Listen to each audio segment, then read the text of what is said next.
2018. I hereby declare this meeting of the Howell Township Zoning Board to be open. Adequate notice having been given pursuant to the New Jersey Open Public Meeting Act in the following manner. First, on January 9th, 2018, a copy of said notice was mailed to the Asbury Park Press and the Tri-Town News.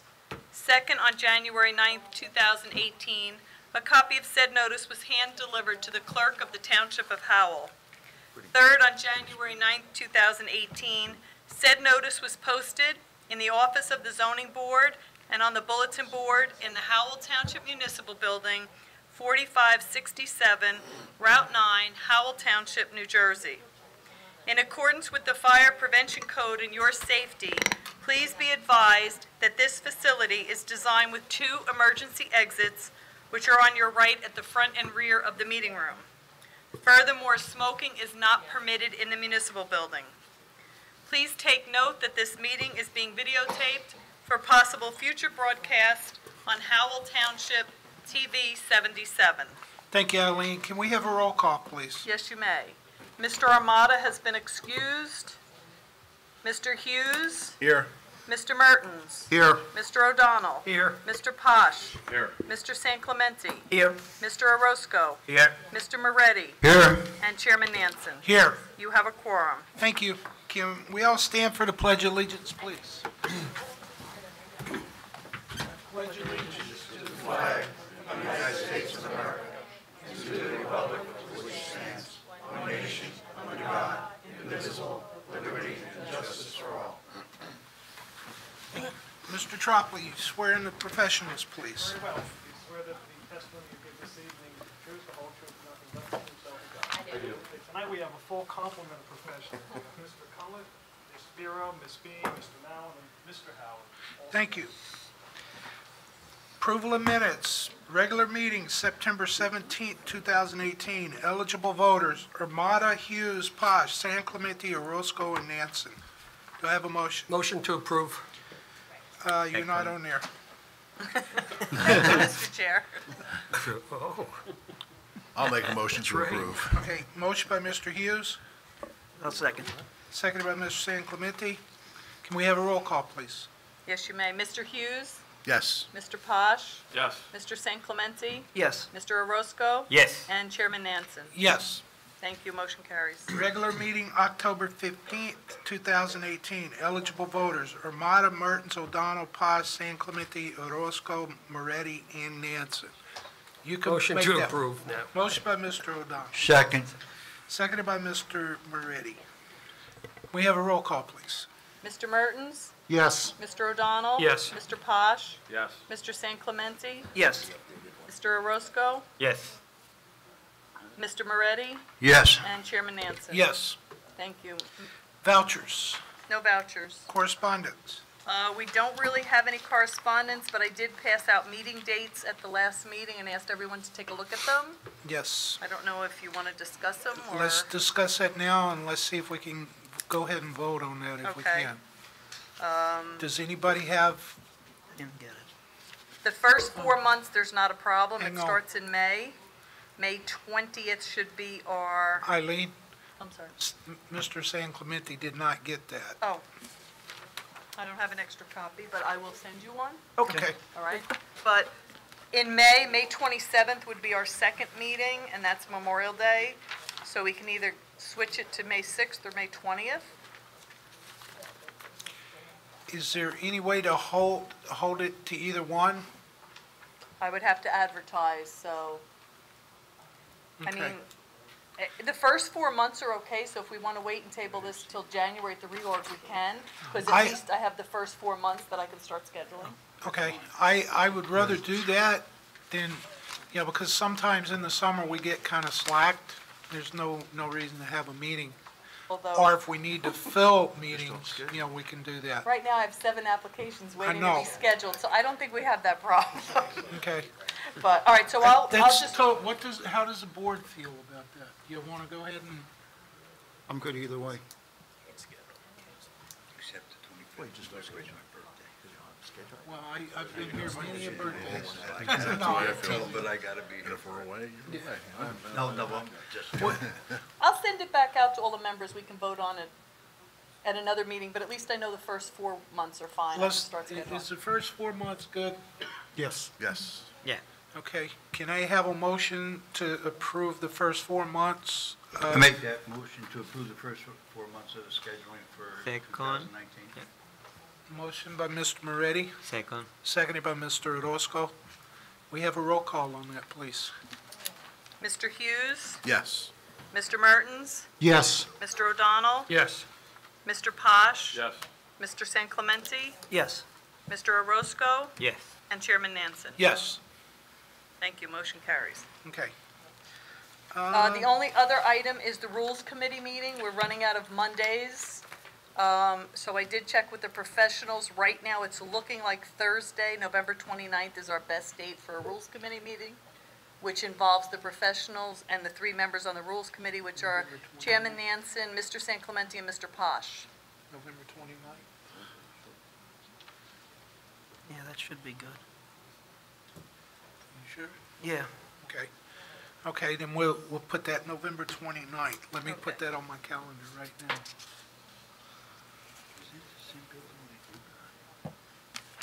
And that's all I have.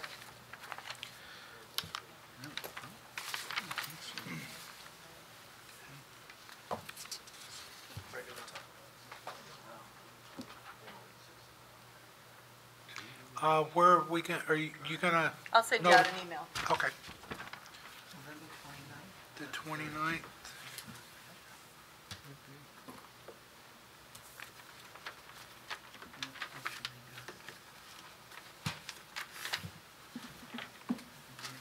What time? Usually it's 6 o'clock. 6? It's not Thanksgiving. No. No, it's 22nd, I think. I figured that, yeah. I'll still go. That's the easiest. I'll send you an email out to everybody next week because I'm not here, so. Yeah, Thanksgiving's on the 6. 22nd. Yeah. Okay, That's all I have, Chairman. okay.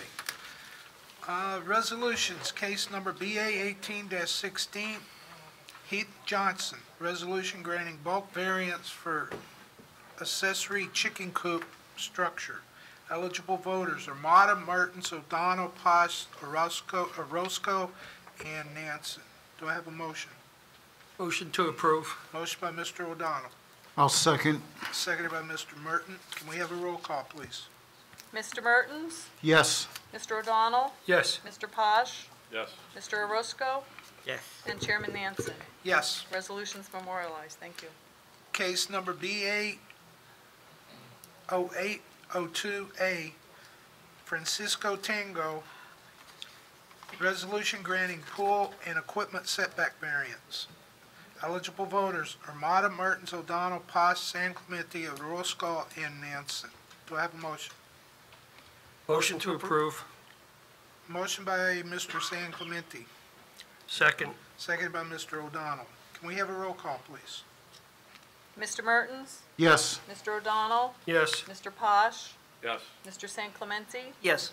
Mr. Orozco, Yes. and Chairman Nansen. Yes. Resolutions memorialized. Thank you.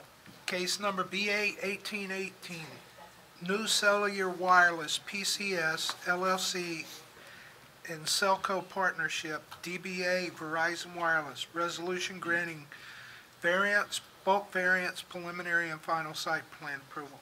Eligible voters are Mata, Mertens, O'Donnell, Paz, San Clemente, Orozco, and Nansen. Do I have a motion? Motion by Mr. Orozco, Second. seconded by Mr. O'Donnell. Can we have a roll call, please? Mr. Mertens, Yes. Mr. O'Donnell, Yes. Mr. Posh, Yes. Mr. San Clemente, Yes. Mr. Orozco, Yes. and Chairman Nansen. Yes. Resolutions memorialized. Thank you. Boy, that's nice having resolutions for a change, Yeah. instead And of some going to minutes, one too. case. Okay, applications before the board. Case number BA 18-19, Samantha Favazza. Favazza. Favazza. It's a bulk variance for an existing 6-foot fence in front yard. Application is Samantha Favazzo as applicant and owner seeking a bulk variance approval to leave her existing 6-foot vinyl fence in the front yard on premises known as Block 110, Lot 170.64 Sherry Brook Drive. Expiration date, November 24th, 2018. Want to come forward?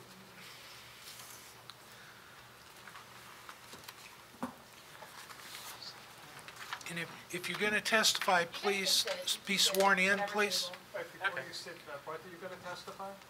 Yes. All right, let me get both of your names on the record.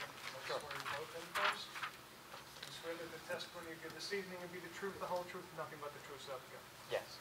And sir, starting with you, your name, please. Mark Napolitano. Napolitano. Napolitano. Okay, thank you. And ma'am? Samantha Babaza. Oh, you may be seated. Thank you. Please, this is sworn. Okay, who's going to lead or start? I'll probably be the one. Okay, and you're Mark? I am. Okay. What brings you here tonight? So Samantha lives on a corner lot, and a 6-foot fence was installed within the property lines, offset from the site triangle. It was originally a 4-foot picket, and Okay. it was swapped out for a 6-foot solid. She has a 5-year-old son. There's a dog involved. And so to keep everything kind of safe, protective for both her, she's single mother, it made sense to get a little more height, a little more privacy and security for the property. Okay. Busy road. Okay. Now, the question, the fence, the total perimeter fence, is that her fence in the backyard? It butts up to a couple other neighboring fences. Okay, no, the lot 170.52. Okay, there's a pool in the one corner. Whose fence is that it backs up to? Neighboring property. Samantha's fence she has her own fence that includes her property is independent from everyone else's fences. Okay, so there's two fences there? There's two fences there? Yeah. Okay.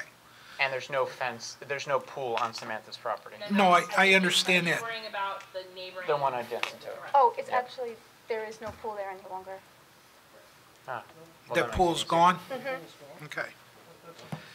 Okay, now, the fence that's in the utility easement, you do understand that if the township has to come in there for utility work, if they have to remove that fence, Yes. they will not replace that fence. Yes, sir.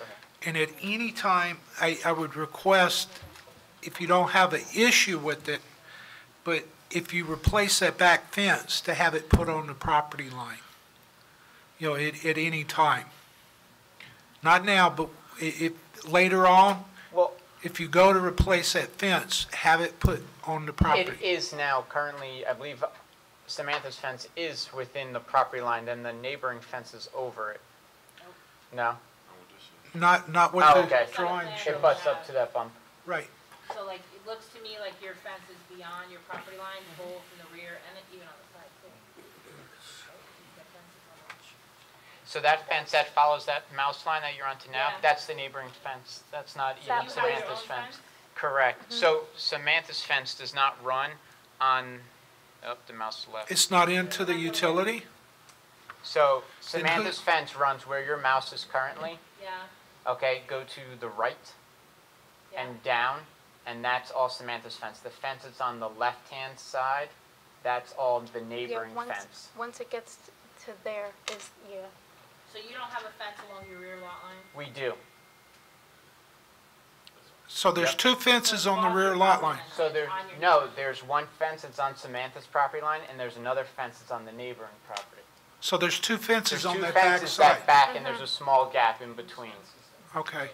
So right here where the mouse is, there's a double fence on that line? Correct. Okay. So can I just ask you a couple questions? Are you ready for me? Yes, ma'am. So can I just ask you a couple questions? Of course. So your property is a corner, correct? Correct. So technically, it's a front yard based on zoning, but for you, it's really your side yard and your rear yard, That is correct? So you're doing this for privacy and safety and security, yes? Correct. So in your opinion, do you feel that a 6-foot-high solid fence along that lot line creates a negative impact to the zone plan and zoning Not at all. ordinance? And do you feel that it creates a negative impact to the surrounding land uses around you? Not at all. So, Mr. Chair, I would take no exception to the board acting favorably on the application. Okay. The only thing that I would request, though, is if we could get Get a an updated better plan. drawing, an as-built Updated drawing, Sure, I could go. I don't even care if you hand draw it in, but we just need a plan that shows both your fences. fence, because right now the fence on your backyard, right? The fence that's showing on this plan looks to me to be your neighbor's fence, because it's on their lot line. Agreed. So if you Oh, can just because they're like show this. your fence, just draw a line where your Yeah, right fence in is, front of and then similarly along the other not the one that is on Sunnyside, but the other side yard. This one. Yes, if you could just draw a line where your fence is on that lot line, just so that our records show that there's a fence there. Sure. Because I don't want you to run into any issues later, because let's there just say are there's a problem with double- your fence, right? And it's damaged, and then you need to pull a permit to replace it. Yeah. We're not gonna have anything that shows that the fence is on your yard. Okay. So if Okay. you just provide us, if the board acts favorably on the application, was- afterward, you don't have to do it now, but afterwards, if you provide to Eileen, in the planning office, an updated plan that shows that, that will at least clean this up a little so that we Right. have the most up-to-date information. Not only that, Jennifer, was there ever any permits pulled for the replacement of that? No, so I think that could be done through the permit process. Well, So that's if why we I'm act- asking Yeah, this. if the board acts favorably, we can document all that through an official permit, getting the drawing showing everything we need on it. That's what I was gonna request, instead of provide, just go through the permit Yep. process, and then that way they'll have to get a drawing to Yeah, you. we'll have that on our file. Yeah. Right, that way you have it in your file. Is that okay, Jen? It's fine with me, yes. Okay. Do you understand that? Yes. You'll have to go through the permitting process. If the board looks favorable on this, you'll have to go through the permitting process to go ahead and get your fence permitted. But they will require an updated drawing at that time for the permit. Yeah, that's not a problem. Okay. I know there was a permit done on the original fence that was originally installed. And Yes, the we- new we- fence that was put in. We have two That was the- permits, and they're 4 feet, Yep. 4 foot tall, Yeah, 50% so open. what we did was so they literally comply. put our fence in the exact Right. same location. But you'll just need to demonstrate that, show it's a 6 foot Yep. tall fence, and with the variance, I can then approve that as Which a zoning officer. It Okay. states it on. Mr. Chairman, Okay. I have one question, Mr. Chairman. Yes, sir. And I asked the applicant, the fence that you're going to place along Sunnyside, when you place it, will that obstruct a neighbor's driveway so they can't see down the road? No, there aren't any driveways, it's outside of the site triangle. Okay. Thank you, and you're also outside the site triangle, you said that already. Okay, thank you. Okay. Any questions from the board? Yeah, but who's, in the utility easement, whose fence is that? That's the neighbor over here. Oh, there's a neighbor on this side? Okay. And then just an easement They right in have between. they have their fence on their property. Yeah, I line see that. according to testimony. Behind me. And then there's an easement, then there's another house. Yeah. Okay. Okay, any other questions from the board? Any further from the professionals? No, sir.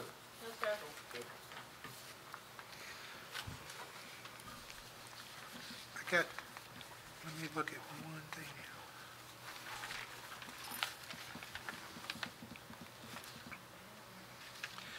Okay, can I have a motion to open to public? Motion to open to the public. Second that motion? Motion by Mr. O'Donnell, seconded by Mr. Moretti. All in favor? Aye. All opposed? Is there anyone in the audience wish to come forward and make a statement or ask a question of this applicant? Seeing none, can I have a motion to close? Make that motion to close the, Motion by Mr. Moretti, I'll second. seconded by Mr. Hughes. All in favor? Aye. All opposed? Okay, what's the pleasure of the board? Mr. Chairman, I would like to make a motion to approve this application, case number BA 1819, as long as proper permits are presented. I don't see any negative impact, and that's my motion. Okay, thank you. Do I have a second? I'll second that motion. Seconded by Mr. O'Donnell. Can we have a roll call, please? Mr. Hughes? Yes. Mr. Mertens? Yes. Mr. O'Donnell? Yes. Mr. Posh? Yes. Mr. San Clemente? Yes. Mr. Orozco? Yes. Chairman Nansen? According to testimony that was placed on the record, I don't see any detriment to public good. They need to follow through with the permitting process.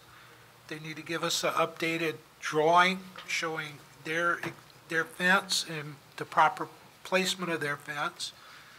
And I see no issue with granting this, so my is yes. Thank you. Motion carries. Thank you. Good luck.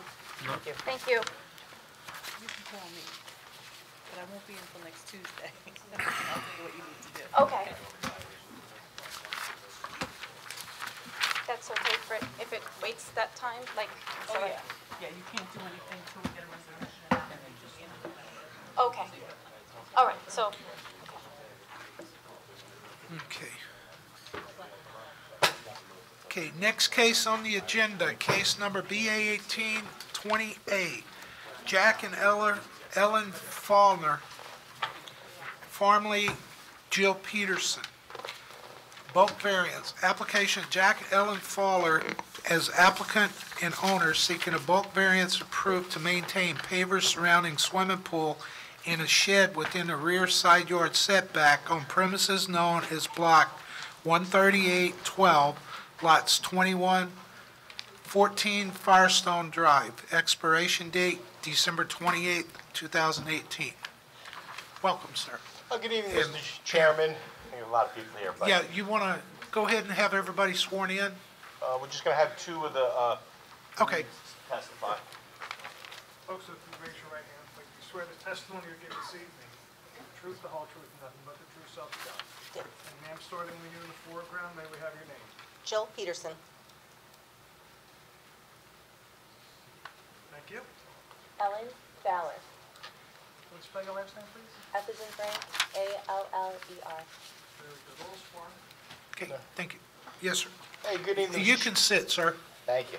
It's a habit, I guess. Well, Good evening, Mr. that's a mic right in the middle of the table. That thing on your table is a mic, so if you're standing, it doesn't pick you up that great. Okay. No problem.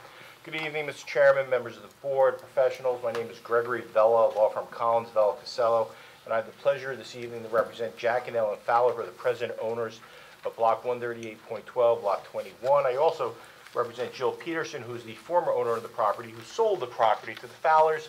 We have Ms. Peterson, Ms. Fowler, and Mr. Fowler.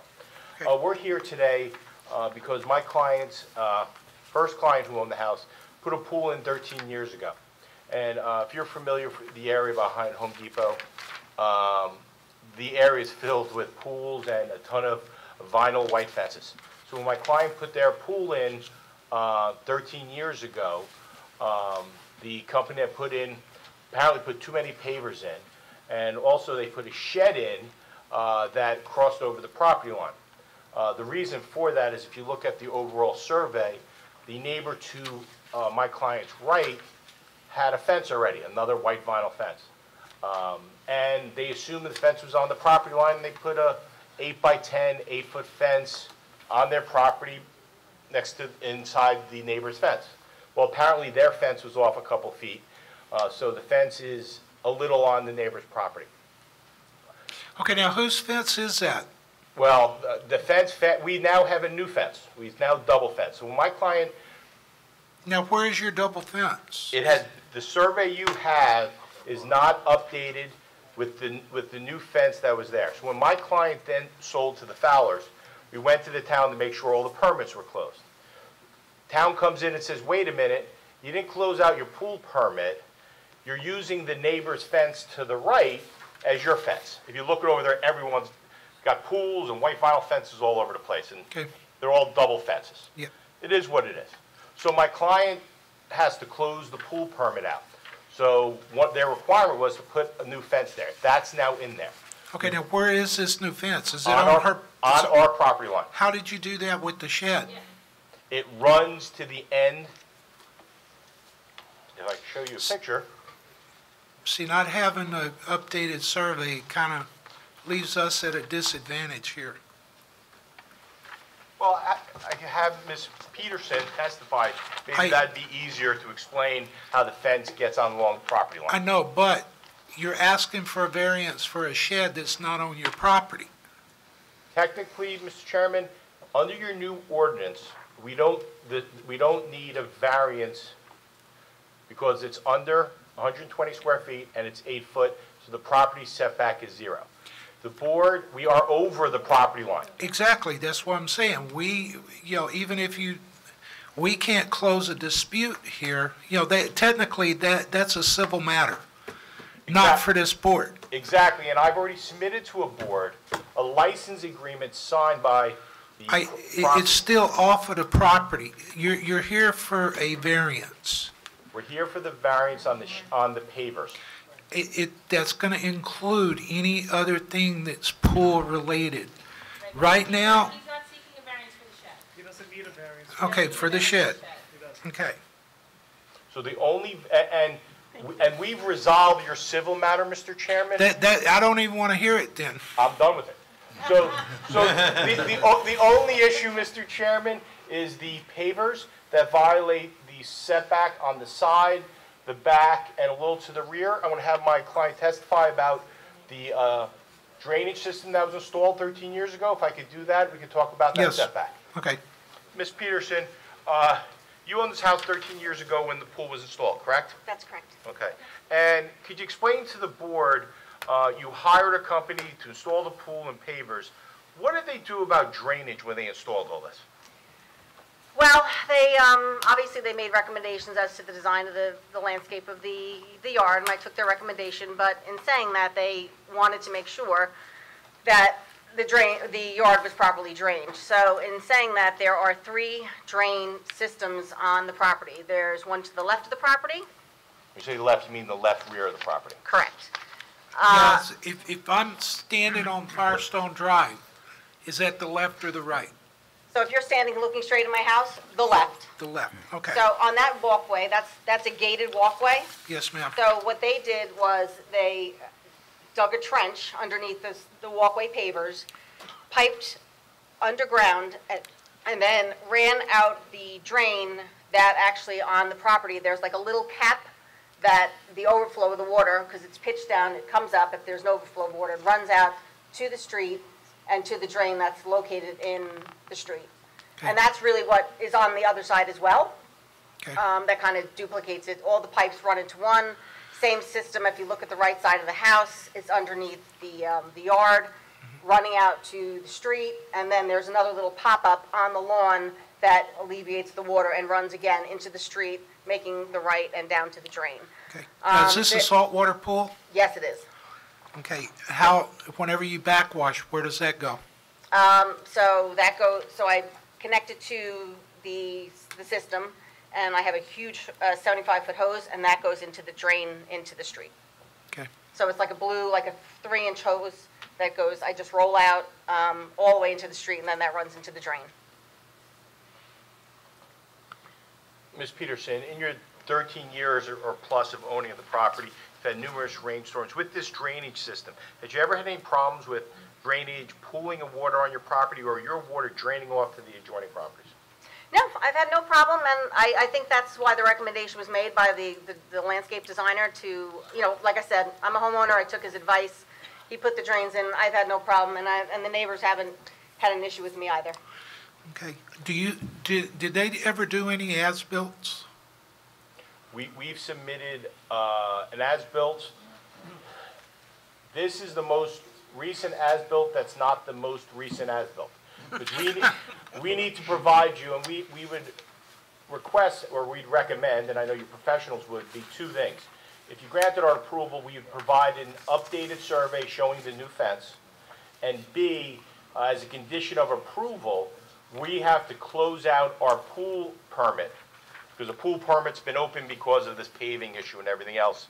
So those are the 2 outstanding items on our end that we would definitely comply with.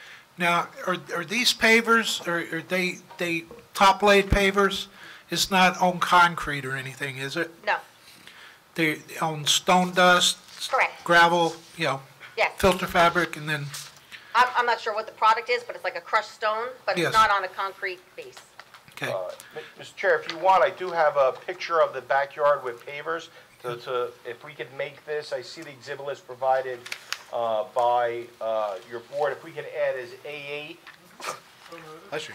picture, Bless you. Bless you. Thank you. picture of pool area. You want to mark this, council, or you want me to do it? Secretary. So I'm submitting to your board secretary, who's been very wonderful during this application. And she's showing you, it is pavers, it's not concrete, it's a lot better than a regular cement, for drainage purposes, of course.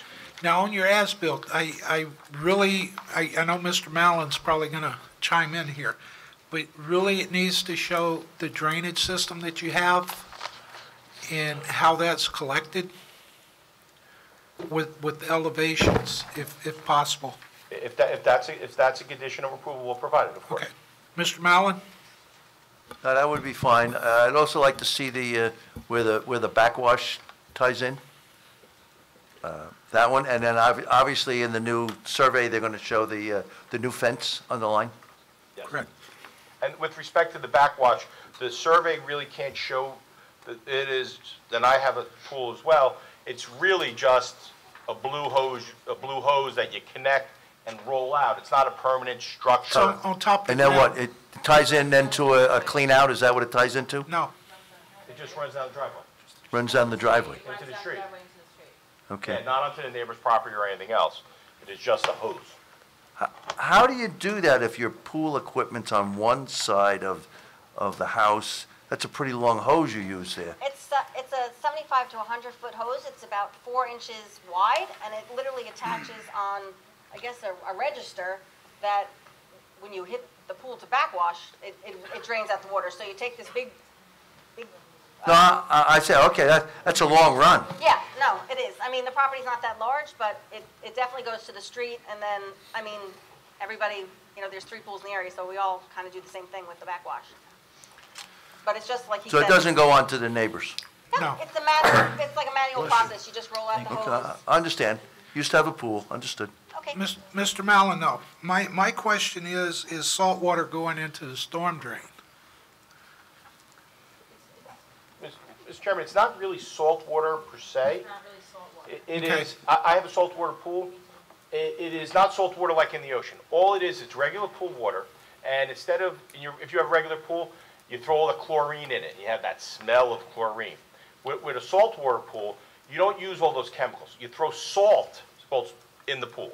So once you turn the filter on, the water becomes salty, it runs through the filter, and as it goes back into the pool, it gets little electricity, and the salt, be a chemist type thing, there is natural chlorine and salt. There's a salinator associated with the Salinator. filter, Right. so it pulls the Cl out of the NaCl. Right. And so it's still chlorine technically, but it's not as harsh, on like eyes and bathing suits and things like that. And it's a lot cheaper. I know that. I just wanted But it it's on not the like, record. it's not like dumping ocean water into the storm system. I wanted it in the record, Yeah. though. No problem. Okay. Okay, Jennifer? Jack, any further? No, nothing further. I have no problem with it. It's almost a similar process you use when you take water out of a well and you run it through a filter, or a salt filter. They have them.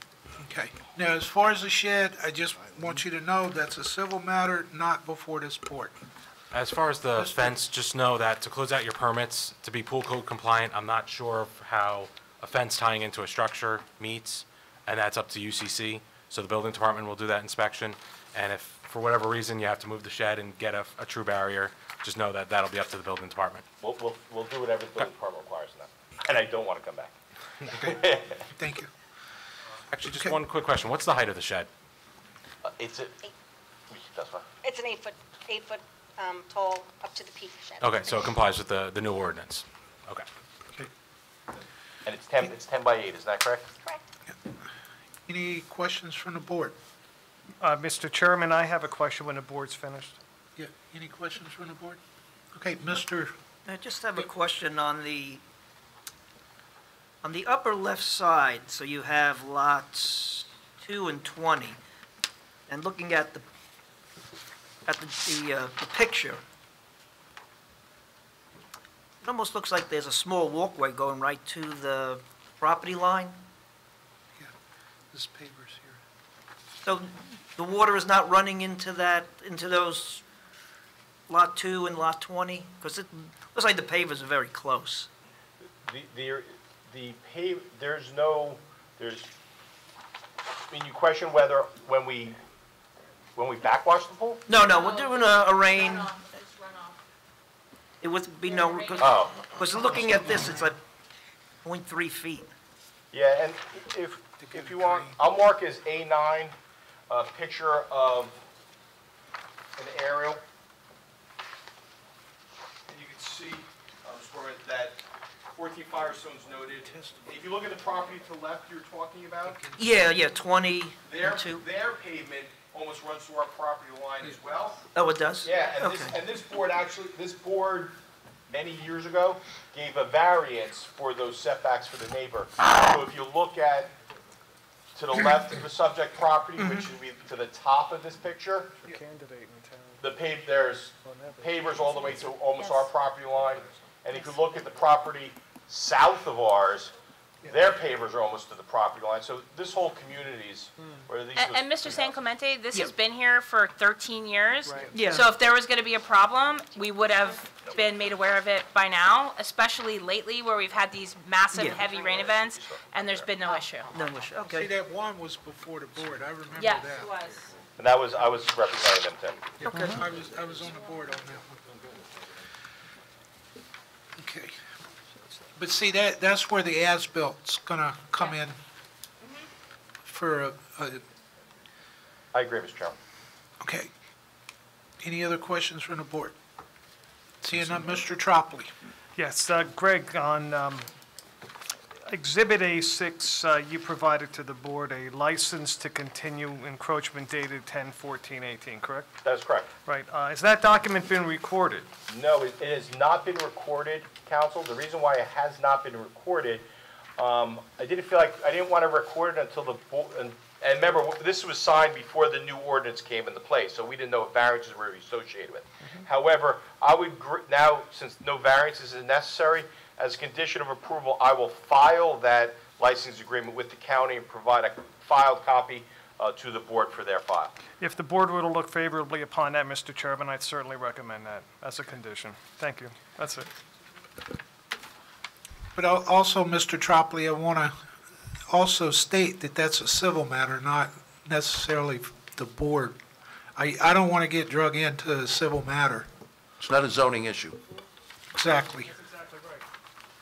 The board takes no action on it. It's not a zoning issue, but I'll put together a resolution which will cover it. No problem. Okay, thank you. Okay, if there's no further questions from the board, can I have a motion to open to public? Motion to open. I'll second that.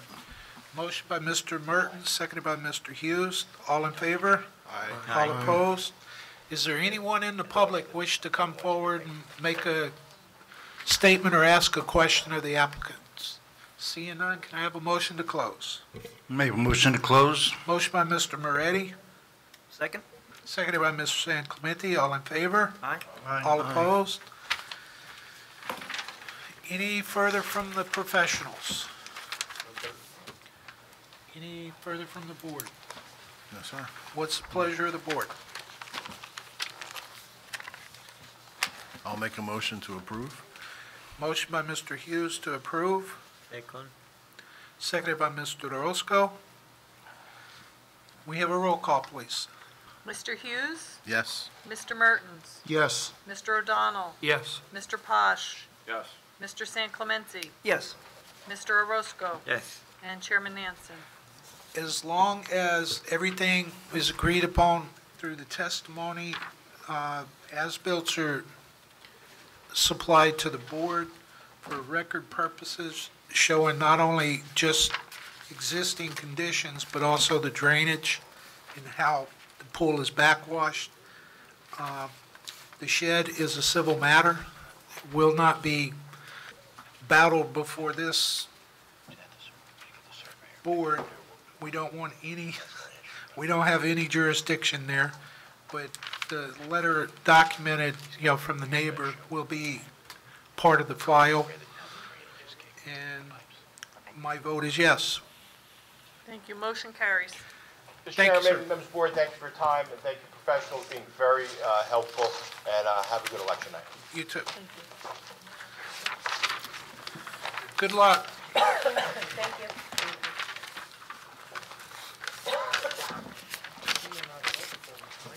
Oh, my goodness. Okay. We should have brought L&L. Mr. Cohen. Mr. Cohen. We're going to take a 10-minute break, let you get all set up, if you don't mind. Board's going to take a 10-minute break. We'll be back at 8:25. The board will now recess. The board will now reconvene. Okay, next case, case number BA 1821, Cartech Auctions, Inc. It's a use variance, preliminary, final major site plan with ancillary bulk variance approval. Application Cartech Auctions, Inc. as applicant and Robert H. Woods, Jr., Angela Woods as owner seeking a use variance, bulk variance, preliminary and final major site plan approval to construct a 5,200 square foot office building and parking lot for a private car auction facility on premises known as Block 183, lots 2703, 28, State Route 33 between Garden State Bobcat and the Latvian Society. Expiration date, February 26, 2018. Mr. Cohen. Excuse me, before we start, Mr. Cohen, I just want to make a note that Mr. Orozco has left, but we still have a full board. Thank you. Thank you, Mr. Chairman. For the record, Todd Cohen for the Yeah. applicant Cartech Auction, Inc. Very briefly, the applicant is seeking a use variance and preliminary and final site plan approval to construct a private wholesale car auction facility on the subject property. My client is the contract purchaser and has been in the car auction business for over 30 years, the past 23 of which at his present facility in Old Bridge. The proposal is for a private wholesale car auction not open to the public and only open to licensed dealers. Cartech is owned and operated by a father and two sons, two of which reside in Howell, and they are looking to relocate the business closer to home. Initially, we submitted plans with our application, which was reviewed by Mr. Mallon's office, which generated a review letter dated August 13th. We then resubmitted revised plans in an effort to address many of the issues that were raised, and that resulted in a second review letter dated October 29th, which you should have in front of you. We've also reviewed Ms. Beam's letter of October 23rd and the various agency and committee reports. We also met with your environmental commission, and I believe satisfied all of their concerns. With me this evening, Want to swear everybody in? Go ahead and bring everybody up and swear them all in. I have 5 witnesses, 3 of which are going to testify, 2 of which will hear, answer any questions. We have presentations by our engineer, our architect, and our planner.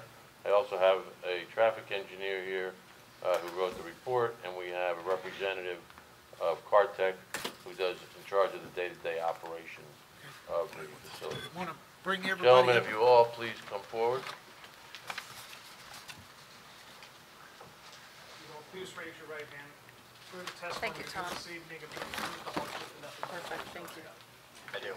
Very good. Sir, starting with you on the end, you would have your name, please? Sure. Stephen Radosti, R-A-D-O-S-T-I, And your area of expertise? professional architect. Thank you. Louis Rapiano Jr., Spell your last name, please. R-A-P-U-A-N-O. And your? I represent Cartech. Cartech, thank you. Sir? Greg Woodruff, last name is spelled W-O-O-D-R-U-F-F, planning. Thank you. Alan Lothian, L-O-T-H-I-A-N. I'm the traffic engineer. Thank you. Christian Roach, R-O-C-H-E, and and I am the civil engineer. Very good, all sworn, thank you. Thank you. Mr. Travely, we have 5 items to mark, 3 by the engineer, 2 by the architect. Should we do that now? Shall we mark it now? Sure. Your That'd be next great. listing is A15.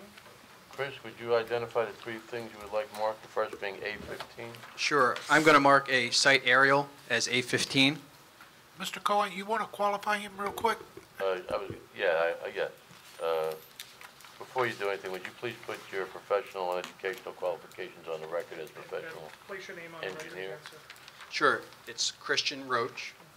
Thank you. I'm a professional engineer with Langen Engineering and Environmental Services. I have a master's degree in civil engineering from North Carolina State University, as well as bachelor's degrees in business and civil engineering from Lehigh University. Most importantly, I have an elementary school degree from Gribbling Elementary School, and a degree from Howell Township Middle School. Okay. But- We accept your credentials. Well, that was quick, Mr. Chairman. Thank you. That's the first time, I've done this probably 100 times, that's the first time I've actually gotten to say that about Gribbling. That made my night. Okay, So- back to marking the exhibits. Sure, so the site aerial is marked as A15. I have a rendered site plan, which is just a colored version of CS 101 in your packets. I'm going to mark this as A16. Get to walk.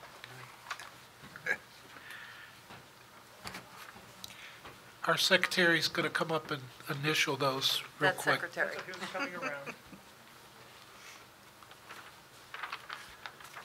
Ron, you want the architect to mark the stuff now, or what he testify? Probably when he testifies. Yeah.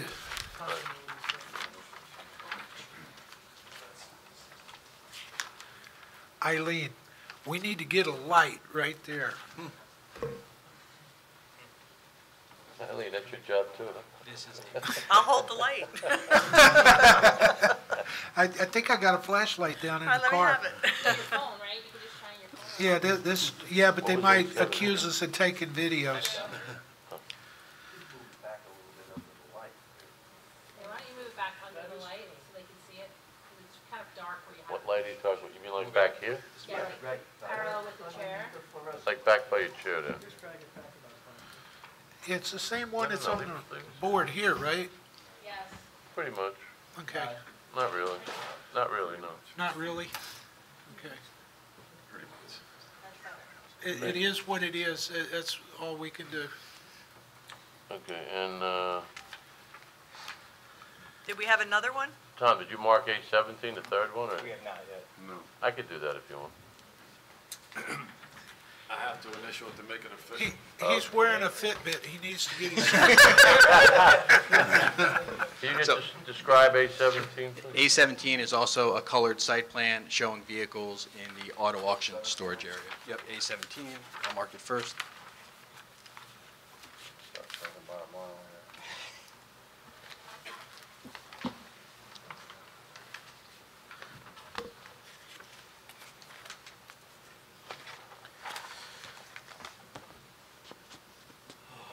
Okay, Mr. Cohen.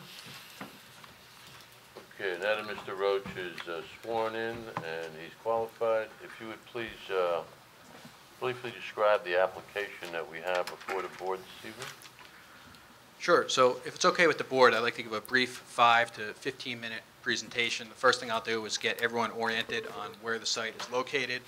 I'll briefly go over the site plan, and then I think the most important part is I would really like to describe the operations and the proposed use for the CarTech private auto auction. I think that's what we received the most comments on from the professionals, so hopefully I can provide some clarity during that initial portion of the presentation.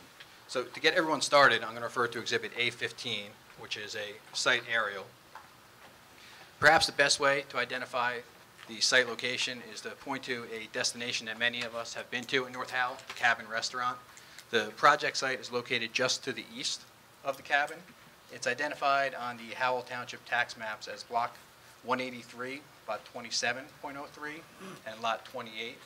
Those lots combine to equal just less than 6.5 acres, 6.44 acres to be exact, and both of those are in the HD2 highway development zone. The site's bound to the south by State Highway Route 33, to the east by the Latvian Society, to the west by the Garden State Bobcat facility, and to the north by residential uses and farmland. The site's currently primarily occupied by wooded areas. There's 2 structures on the site.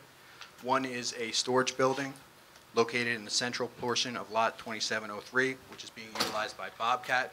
If you're curious how they're able to do this, Bobcat currently owns the properties. It's a common owner. They'll be selling them to us as part of this application. There's also a small residential structure in the northeast portion of Lot 28. Currently, They're there's... going to remove that building, though, right? Correct. Both buildings buildings? will be removed as part of this application. Both buildings be removed? Correct. Okay. And there's also 2 access points, one to each lot currently off of State Highway 33. Now, are y'all going to keep those 2 accesses, or are y'all going to abandon? We are going to abandon them and consolidate them into a single access point. You already filed for your DOT? We have an application pending for a minor access permit with DOT, correct. Okay. So moving to Exhibit A16, this is the rendered site plan that matches sheet CS 101 in your packets. The only change is we made this color to hopefully facilitate some of our conversations tonight. There's 3 main components to the proposed development. There is a surface parking lot in the southeastern portion of the site, which will be used by auction patrons and employees. There is the proposed building, which has a 5,300 square foot footprint, which the architect will get into much more detail than I will. And then behind the proposed building in the northern portion of the site is an auction staging area. So before I go into more detail on the site plan, I would like to talk about the proposed use and some of the operations associated with that proposed use. The first point I'd like to make is that this is a private auction as opposed to a public auction. So I'm sure you're going to ask, what's a private auction? For Cartech, what a private auction means are there's certain requirements that you need to meet to participate in this auto auction. It's not open to myself. It's not open to general members of the public. You have to be a licensed car dealer in the state of New Jersey, as well as you have to register with Cartech on an annual basis to participate in these auctions. The second clarification I'd like to get into is the type of vehicles that are being auctioned off here. This is not a salvage operation. All vehicles are in operable condition. They can be driven onto the lot, and they can be driven off the lot. We're not selling any parts. There's no repo. As I mentioned, there's no salvage. There's also no maintenance performed within the project site limits. There was a note on the architectural plans that had a space labeled as maintenance. That was an oversight on our part with the architect. But to clarify, the purpose of that space is it will have an electronic car lift, but it's for arbitration when there's an issue between a potential buyer at the auction and Cartech. So for example, the cars are rated based on quality classifications. If a buyer is awarded a car and he has an issue with the car, they're just able to put the car on a lift, they can look at it together and come to some sort of resolution. But there's no maintenance that goes on, there's no oil change, there's no washing of cars on the site. Well, I was mentioning vehicles before, just to clarify, vehicles to us mean passenger type vehicles. That's SUVs, pickup trucks, sedans. There's no commercial vehicles being auctioned off, which means no large trucks, no buses, nothing in that regard. From an operation perspective, Cartech has 1 auction a week. It takes place between 10 o'clock and 2 o'clock on Mondays. And the way I like to look at the operations for Cartech is kind of 2 phases. There's the phase of the auction and the vehicles being picked up from the auction. And then the second phase is the setting up of next week's auction. So I'll start by discussing the initial phase. On Mondays, Cartech has an auction, and the winners at the auction, successful bidders, are able to take their cars away from the facility on Monday. And that process continues on Tuesday and Wednesday as well. It's in Cartech's best interest, as well as the buyer's best interest, to get the cars off of the site within 3 days. So all of the cars are supposed to be off site by the end of the day on Wednesday. A question that may come up is what happens if they're not? So if they don't meet the Wednesday deadline, they're required to pay a penalty to take the car off site on Thursday and Friday. If they fail to do so, Cartech has the right, and more often than not they do, they ban that potential buyer from the auction. Because it's critical for our operation. It doesn't help Cartech to have the cars sit on site for longer than they need to have all those cars off by Wednesday. And the reason I say it's critical to our operation is because Cartech really wants to be, towards the end of the week, setting up next Monday's auction. So to recap that, the vehicles that are purchased at the auction on Monday need to be gone by Wednesday. Very, very few and limited circumstances. You may have one or two being picked up on Thursday and Friday. But that process is generally complete by the end of the day on Wednesday. How many cars are we talking? So the number of cars auctioned off each week varies. On average, we see about 125 to 150. The application was based on a maximum of 175 cars.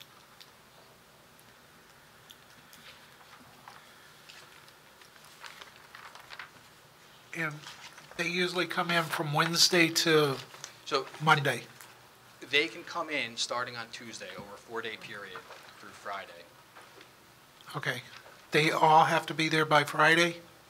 At the end of the day on Friday, they're all there, correct. So it's probably a good opportunity to talk hours of operation. CarTech is a standard 8:30 to 5 o'clock company. They don't do any work at night, and they don't do any work on the weekends either. So they have their auction entirely set up by the end of the day on Friday. So when they come in Monday morning, that auction starts at 10, they're all set. Okay, so you're going to have overlap of cars, though. If they got to be out by Wednesday, that means if cars are coming in on Tuesday, there's still cars there from the previous auction, correct? Correct. And so what's the total amount of cars that could be on the lot at one time? It generally will be close to that 175 range. It's pretty evenly distributed over those 4 days. And I'll show a figure on A17 in a second, which shows what 175 cars look like in the storage area. We can comfortably fit more than that, but we felt 175 was the appropriate number. Okay. How many parking spaces do you have? We have a total of, in the auction bidder and employee parking area, we have a total of 92 parking spaces. So can you explain how you're going to have 125 to 175 cars? Are they just going to be lined up in the back? Correct.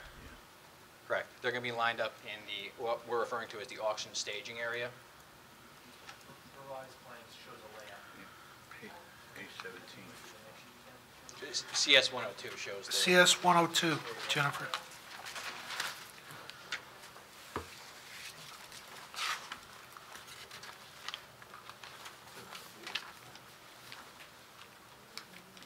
Okay.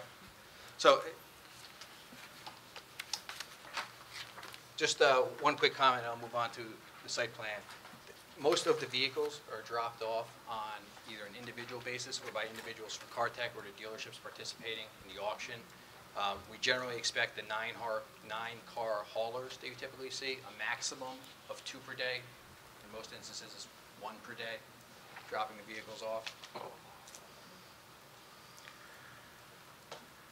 I just ask you a question about the car content? Sure. So when you say they're driven here, like, so you have 175 passenger cars being physically driven here, or they're being driven here on a car carrier? More often than not, they're being driven there by groups. There's employees from CarTech who go pick up the cars. So individually they're coming here? Almost like when you go to drop off a car with your husband or wife, significant other, where you go pick it up with a group of people, they'll take 3 other cars back with them. And 1 or 2 times per day, you may have the 9-car haulers, where you have the multiple cars being delivered at once. Excuse me, Mr. Can you just talk into the mic so we can pick you up? Sure, sorry about that. That's better.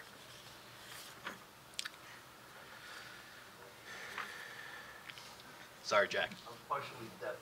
All right, just give me a signal if you can't hear me, and I'll get a lot louder.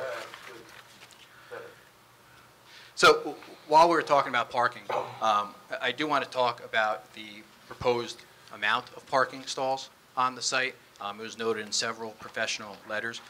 We are proposing 92 total parking stalls in the surface parking lot east of the building. What we found, and we meaning myself and CarTech specifically over their last few years of operation, the average amount of cars that show up for the auction, meaning the bidders, is between 60 and 65 cars, and we have 92 stalls. We also would anticipate between 15 and 20 employees, which would still put us below that number. But I think, we always hear the question, okay, so what happens if you're a little bit off in your calculation? Then what happens? What does the ordinance call for?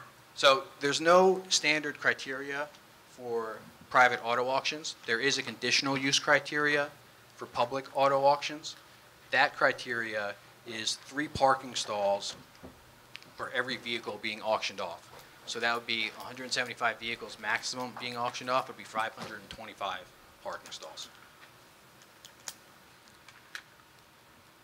Jen? But that's for a public auction. That's for a public, Private that's for a public auction where you're expecting people, like random residents, to come to the site to bid on vehicles. This is a private auction with only identified car dealers allowed to participate, so that we don't really have standards, parking standards for that particular type of auction.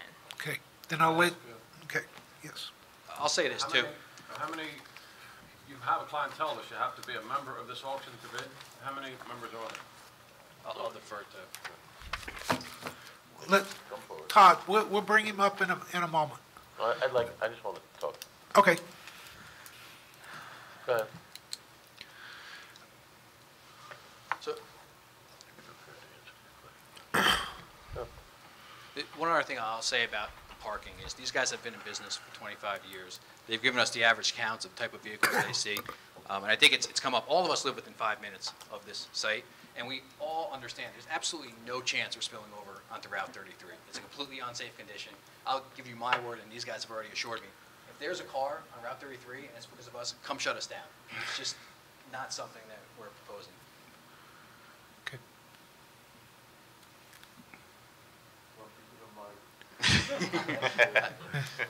I'm getting signals all over the place, so. What you don't have is you talk and the mic goes like this, and you turn over. Yeah. You don't catch it. Yeah. All right. It's that gribbling education I have. And I'm very interested. One other point on the parking is that we've been seeing a tremendous increase in the amount of users who bid at the auction via online protocol. This stat is a little bit staggering to me. I guess I'm getting old now, but the majority of the bidders, around 75% of people who participate in the auction, do so online rather than showing up in person now. Okay. So we feel the parking number is appropriate. I'm sure Mr. Rapuano can talk about it more. I can provide some more justification, and our planner can as well if need be. Okay, now, will the traffic be given testimony on circulation, traffic circulation throughout the site, or is that going to be? I can touch on circulation a little bit. Okay, when a 9-car hauler comes in, where is he going to stage at?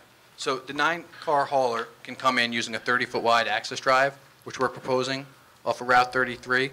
And the entire path along the northern perimeter is all 30 feet wide.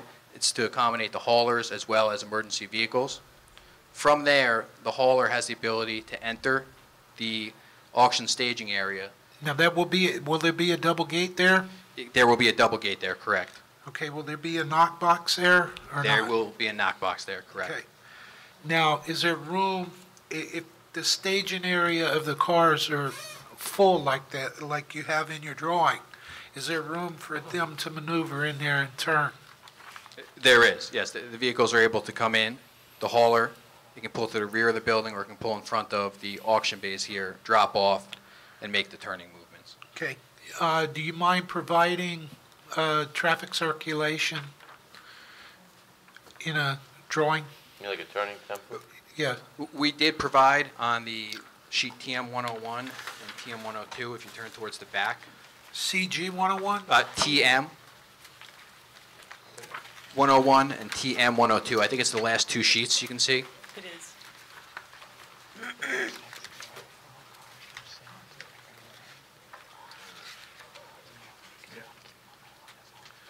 Okay. In what class truck? We use the standard car hauler for 9 cars. Okay.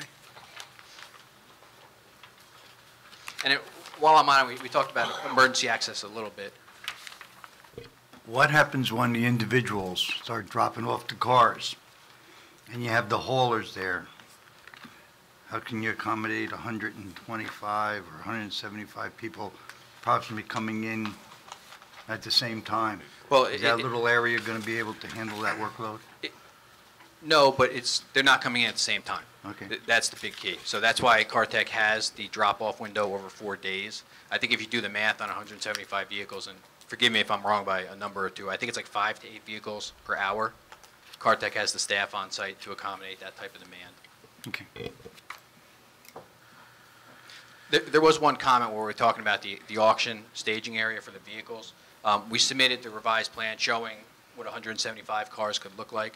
There was a comment from T&M, and I also believe the fire department, about our spacing of the aisles back here. We were showing 12 feet. If the fire department wants 20 feet, we absolutely have the room to accommodate that, and that's something we're willing to take care of during resolution compliance. Jack, is that okay? Well, as long as they get fire approval, that was the whole thing. Okay. And since there's not a lot of movement in the back there, the cars are parked, fire looks at it a little differently than having cars backing in and out. They don't have to get around. So sticking on the auction staging area for another minute here.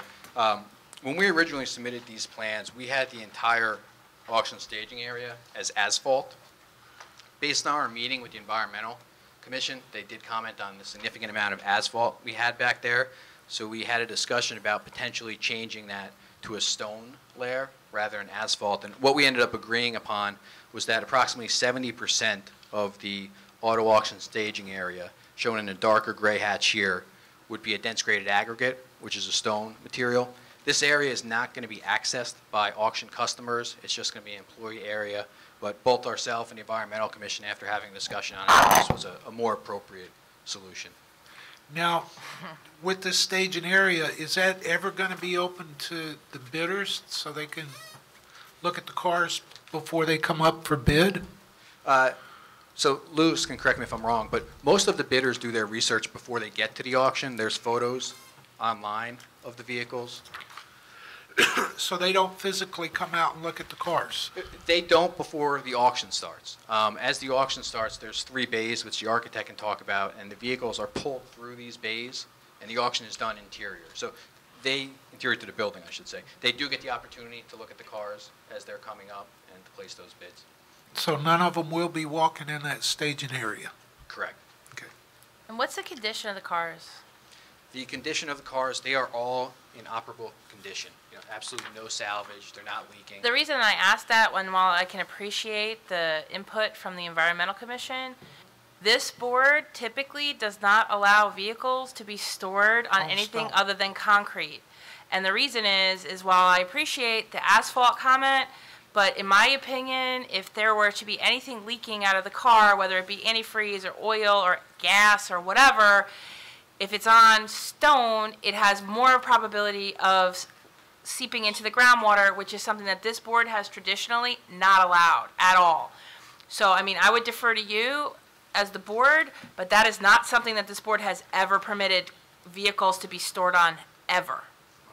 Ever. Especially any time. They don't even like asphalt, to be perfectly honest. They want them stored on concrete.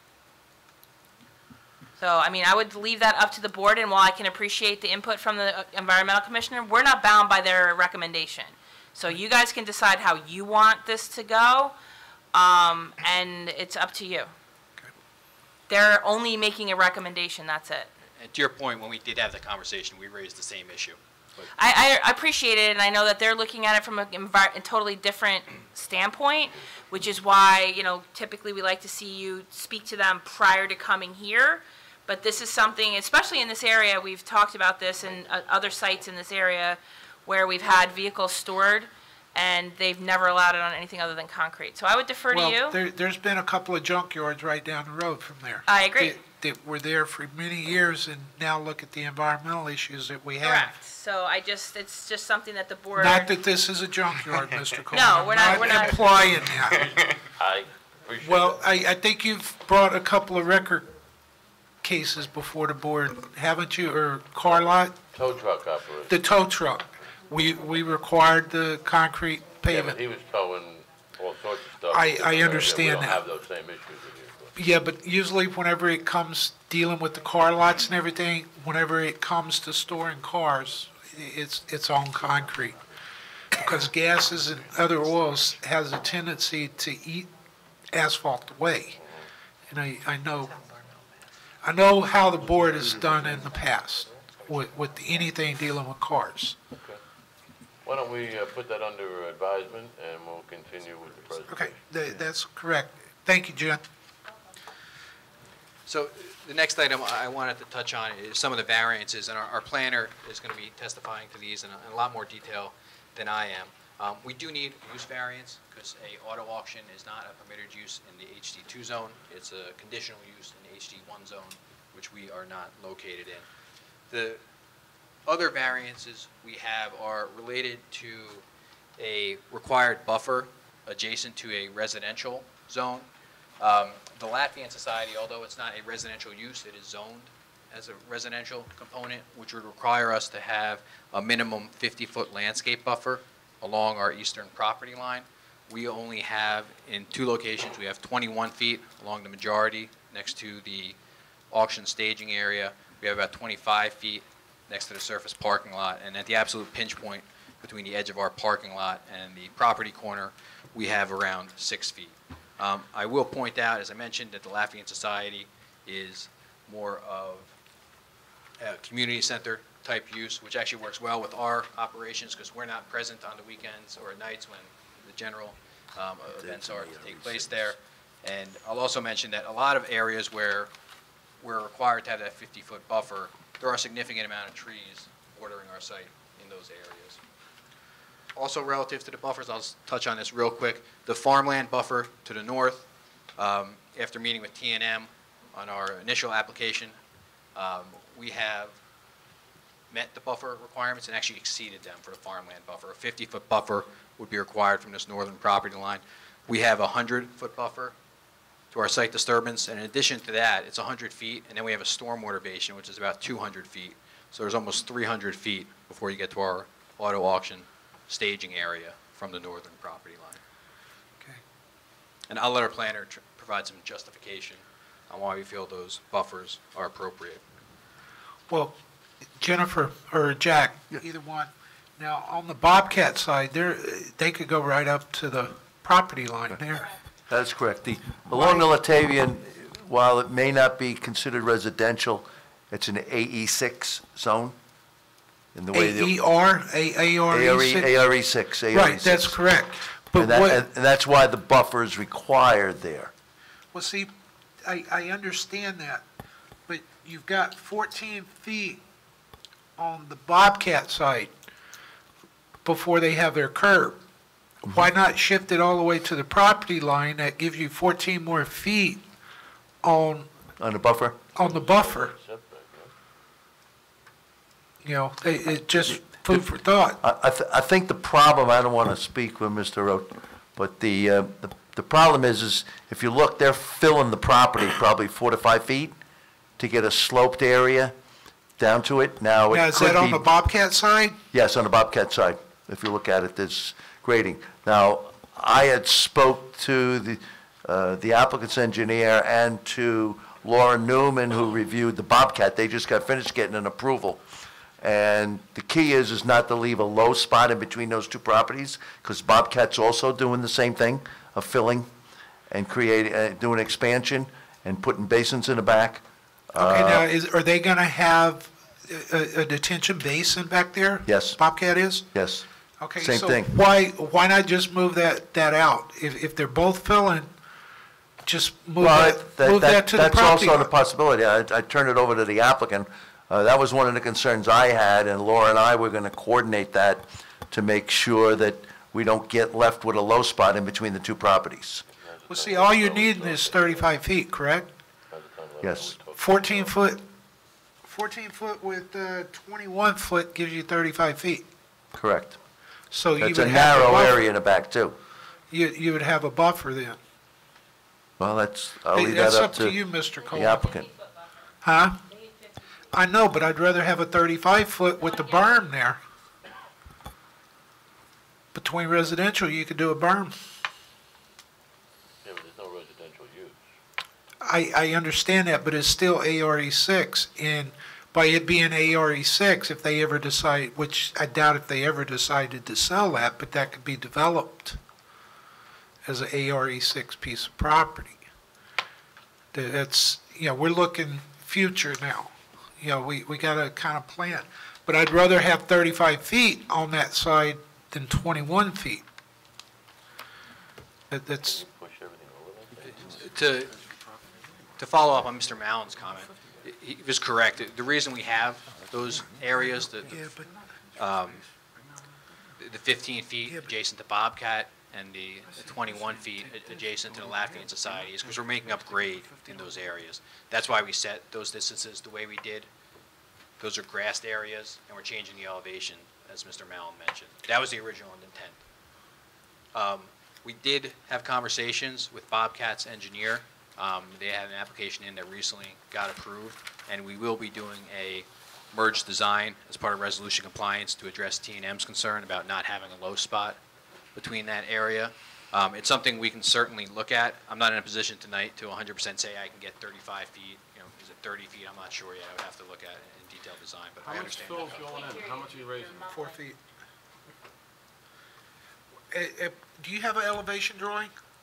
I do. If you look at CG 101,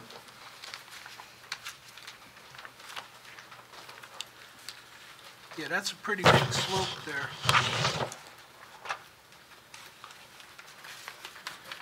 Boy, you got your magnifying glass. But they're pretty close to the same grade. How far is the dumpster from the lot line? It looks like it's way closer than 21 feet. I mentioned the dumpster is 6 feet. Yes, 4 feet. That's a concern. Is there no place else on that lot you can put the dumpster that's out of the buffer? We could move the dumpster, yes. The parking area would still be very close. This one right here is from the state company? They say CG. Yeah, this is where EG 101. Get my ears cleaned.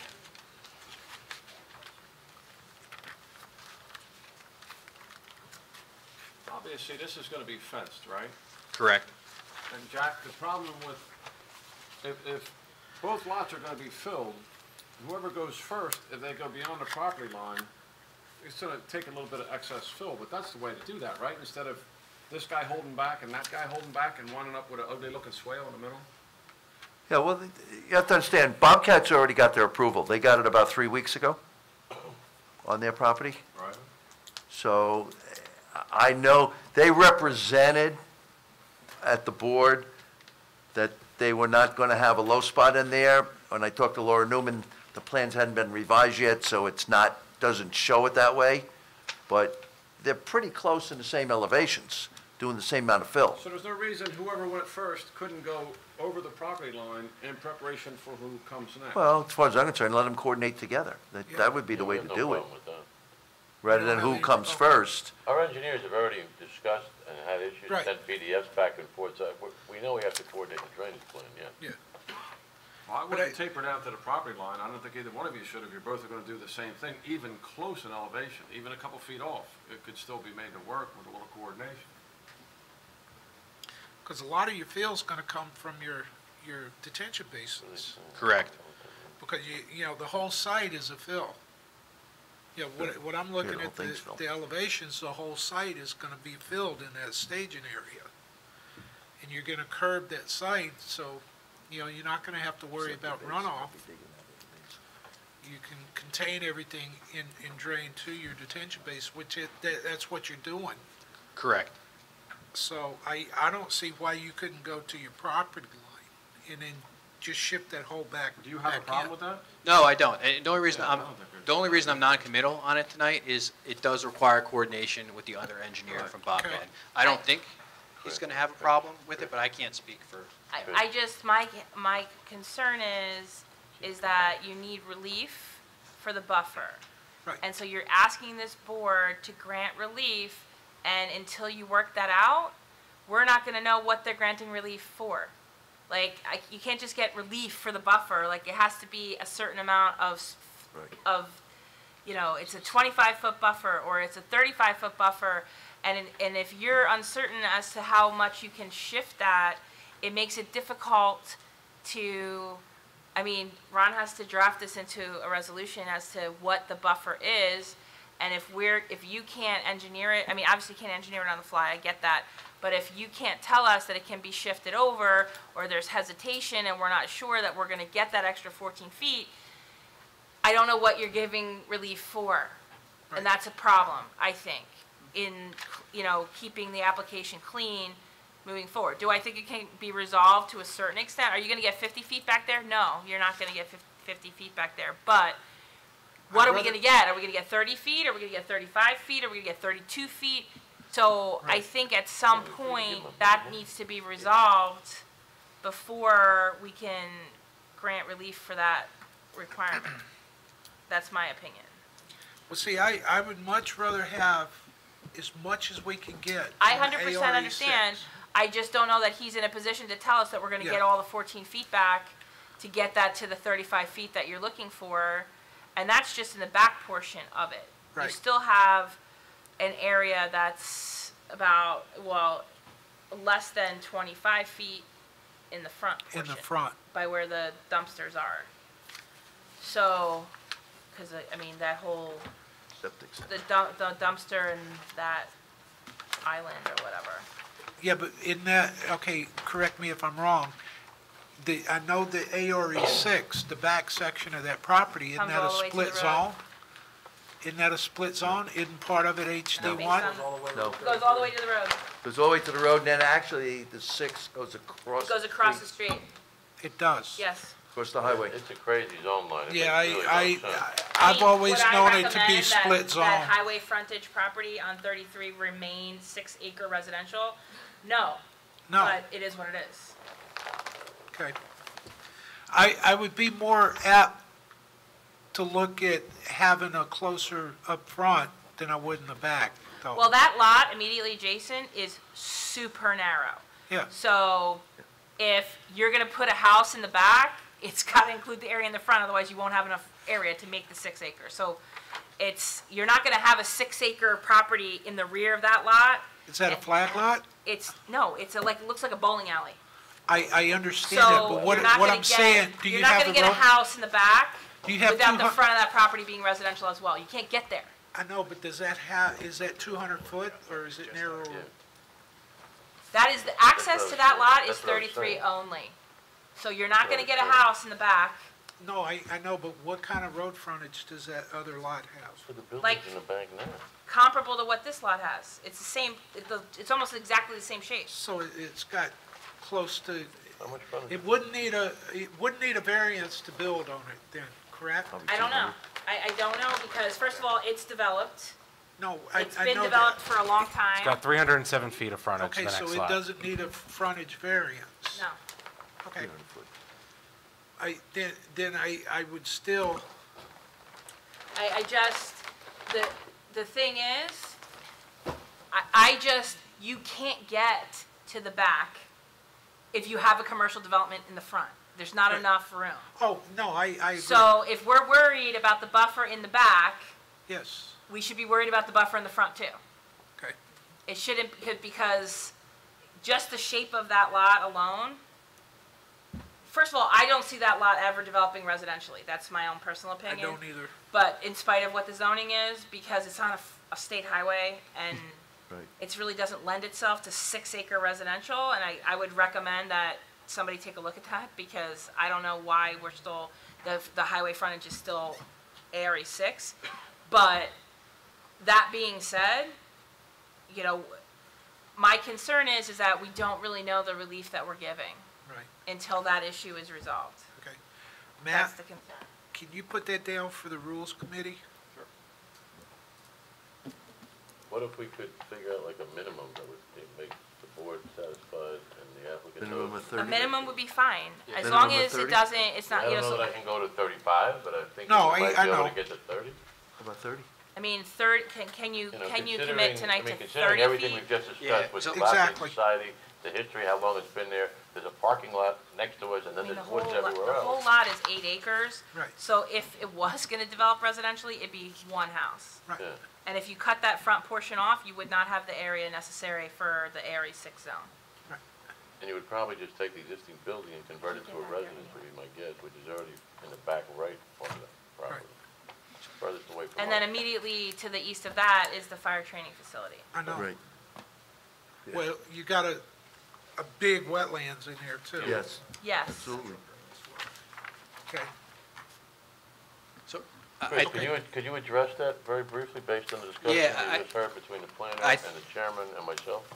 What I would prefer to do, if it's okay and amenable to everyone here, is commit to a minimum 30-foot buffer along this eastern property line adjacent to the auto auction staging area. I'm confident we can make that 30-foot buffer work. Even if I weren't able to work something out over here, I have the ability to slightly reduce the width of the staging area to get a 30-foot grassed buffer in this. If for some reason... It can't be grass. Planted. It can't be grass, so you're gonna have to work with Shari to come up with something suitable for that lot Jennifer, line. that's a pretty big slope. 30 feet. You got 5 feet and 30 feet. 6%, you can mow it. Think you can mow do one. that? So if you mow 1 on 5, after that, I wouldn't want to mow. She's gonna have to look at it. Okay. Okay. Is that okay? Listen, I just wanna make sure that when you act, and if you act in the affirmative, that we know what we're acting on, so that we can Okay. get it memorialized in a resolution, so that there's no questions moving forward. Okay. How's the board feel? Y'all okay with the 30 feet as a minimum? Minimum 30 feet. Minimum 30 feet? Why can't it be 50? Why can't it be 50? Just, you don't want to take the space away from the inside of the job? Well, if you look at the shape of our lot, and I guess our planner will get into this a little bit, our usable area in order to make something work here is very difficult. We have buffers on both sides, I mean, it's very difficult. And really, what are we buffering in reality? Well, Bobcat, I'm not worried about. No, and the other side too. That's a commercial. I mean, you just heard all the arguments of why you really don't need a buffer, even though it's technical. Yeah, Mr. Chairman, just keep in mind also, along that buffer, their septic system is in the front, which Jem was raising about, not only by the trash receptacle there, but also that's where the septic system is. That's in that corner then, correct? Yeah, it's right parallel to the Latavian property, right in the front, back behind the curb, in the parking area, behind the parking area. Yeah. Right in there. Drainage. Yeah, to accommodate runoff, yes. What else I got there? Does that back pad have to be, does that back pad have to be a certain width to accommodate your needs? The width can vary slightly. That's why I made the comment that we could definitely get to 30 feet if I needed to trim away. Because building on Mr. Posh's comment was that if you took the 14 feet from the left side of that lot area and move it over, now you got 35. Now, if you take that 15 off of you got your 50-foot buffer. Yeah, but, Mr. Moretti, the fire wants a 20-foot aisle between those two rows of cars, Right. so you're talking Well, that's what 40 I'm feet. trying to say is, You got 40 feet. is there a problem with that? Because you're going to take it off of there now, so that's going to affect that, no? All If you right. look at this drawing, okay, if you look at the measurements there, the fire department wants to expand the aisles between those cars to 20 feet. Okay, that's 40 feet just in aisles. Then you got to take in consideration 6 rows of cars. Now you're. And then why can't you move the 6 rows of cars to your left? Yeah, but that's what I'm saying. You got to have room to move those cars. That's what I'm asking them. Is there a requirement for you to move those cars around? They don't take 20. If you can just move them over, because you still would have, you have the 1 row of cars right up to the buffer. Correct. Now, if you move that over, is there a problem with that? Do you need that a large section on the left-hand side that wide, or can that be reduced a little? It can be reduced a little. I don't think it's going to get us to the full 50. As the chairman was stating, the sketch shows 12 foot between those cars, Right. the aisles. The fire department wants that to be 20. So that's Okay. going to spread out. Speaking to the microphone, please, sir. All right. It's right here. They don't have a drawing on it, but that's where it's going to be. That's what Mr. Mallon said. So we can commit to the 30-foot, Mr. Chairman, on the eastern side at this point. Okay. Jen, is that good? Works for me, so long as they work with Shari to make sure that the buffer is adequately planted, Yeah. then I'm good. Especially by it being narrower than 50 feet. It's going to need to be planted well.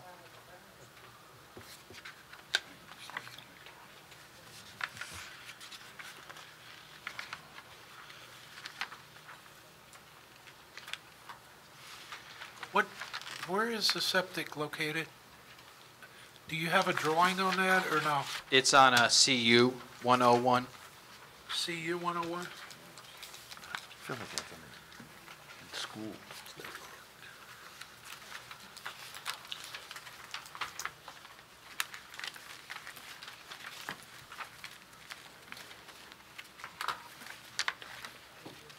It's long and narrow? Yes. It is, I found it. 190 feet long. Mr. Chairman, And then, where's the well located? The well is going to be located on the western portion of the building. Okay. We received some comments from the Board of Health. We'll fully comply with those for both the septic and the well. And that's going to be a detention basin in the front? Correct. The stormwater management, I will touch on briefly. There's two proposed infiltration basins. One is along Route 33, and the other is located in the northern portion of the property. How deep is the one on 33? The one on 33 is approximately 6 to 7 feet deep. How far top of slope is 233?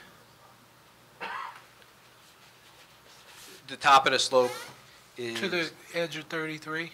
Oh, it's about 15 feet.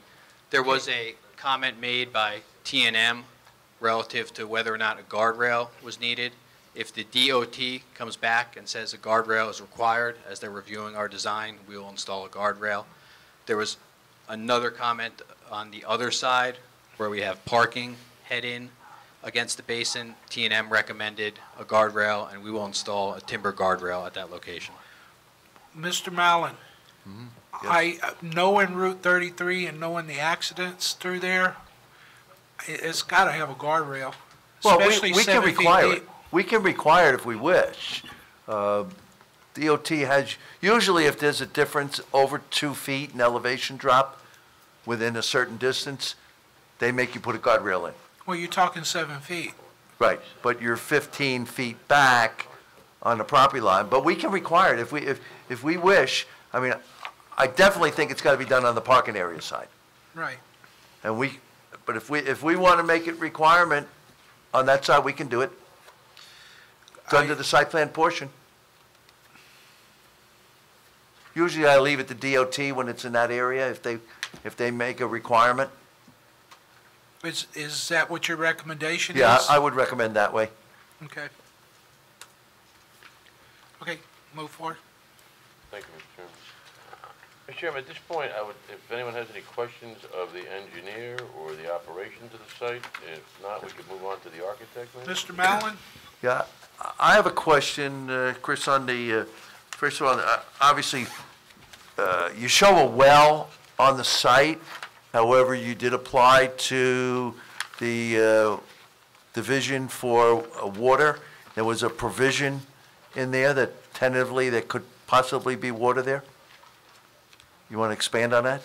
Yeah, I think the letter read that for both sanitary sewer and water, that if there were public services extended in front of the site, that we would install lines now, so we would be able to connect to those lines in the future. But right now, you're going to go well and septic. Correct. I know that you're in the sewer franchise area but there's no service there. Correct. That I know. And then you're under, I think, New Jersey American or something in their area, and I don't think they have any service. Correct. You talked about the buffer along the property line, talked about the guide rail, about fencing basins. In the front, usually we don't, it's along the highway. In the rear, there's really, other than that one farm residential, and remember, the basins are designed for 100-year storm, and they're designed to drain in 72 hours. So they're not going to hold water for extended periods of time. That's what the ordinance requires, and that pretty much follows what the state requires. What's So- your recommendation on the rear? We usually don't. I mean, we have farm ponds that we don't fence. I mean, believe me, I've seen the town get subdivisions with a farm pond on it. They don't fence the farm pond, but they make them fence the basin. Right, so usually, it's not in a strictly residential, full residential area. Usually, we don't do that. We don't fence it. Now, is there going to be any fence in the back for the cars, your storage area? There is, yes. So to go over the fence briefly, there's a fence that extends in the parking lot on both sides of the building and along the Route 33 frontage. This will be a decorative vinyl fence, solid vinyl. And then as you go around the perimeter of the property along the auction staging area, that's going to be a chain link fence. I don't see why we would need to. Is the basin inside the fenced-in area also? No, the basin right now is not within the fenced-in area. We were showing a 4-foot-high fence based on the comments we received from your office, but we're indifferent. If you want the fence, we can put the fence in. Okay. If you don't, that's fine too. Probably not. I don't think it's necessary. But your storage area is going to be completely fenced. Correct. Okay. Can we talk about the fence, though? I mean, we're talking about chain link with slats. It does not last. Aesthetically, it winds up looking like crap. Can we put a different kind of fence in, please? What are you looking for? I would look for something a little bit more sturdy. Some kind of vinyl fence would be fine. But the chain link with the slats break, they pull up with the wind. What about the smaller eye? Even still, it winds up looking like crap. And we're worried about buffering a residential zone along that property line. I think we should put a different kind of fence there. Because the chain link does not hold up and it's ugly. The small link, would that be? Yes, I don't like chain link fence, period. Okay. Would you be willing, I think I know my answer after that sentence, but would you be willing to consider a more decorative fence along the eastern property line and then chain link in the less exposed areas to the north or adjacent to the Bobcat? Yes. Okay. I mean, we're so worried about the buffer to this residential zone that we're allowing this fence. It's like, Yeah, gonna but wind up looking like crap. My next question, is this for security purposes or? Yes. But it's chain link with slats in it, so it's not, you can't see through it anyway. So a solid fence and chain link with slats accomplishes the same thing. Okay. Plus, we need it to mitigate the lack of a 50-foot buffer Okay. along that property line. So you have a problem Okay. with the vinyl? Like, I would just put a solid vinyl fence. It doesn't have to be like crazy expensive, but just a solid vinyl fence along that property line, the rear, and the coincident lot line with the Bobcat. I don't have any problem with the chain link. Okay, we're agreeable to that.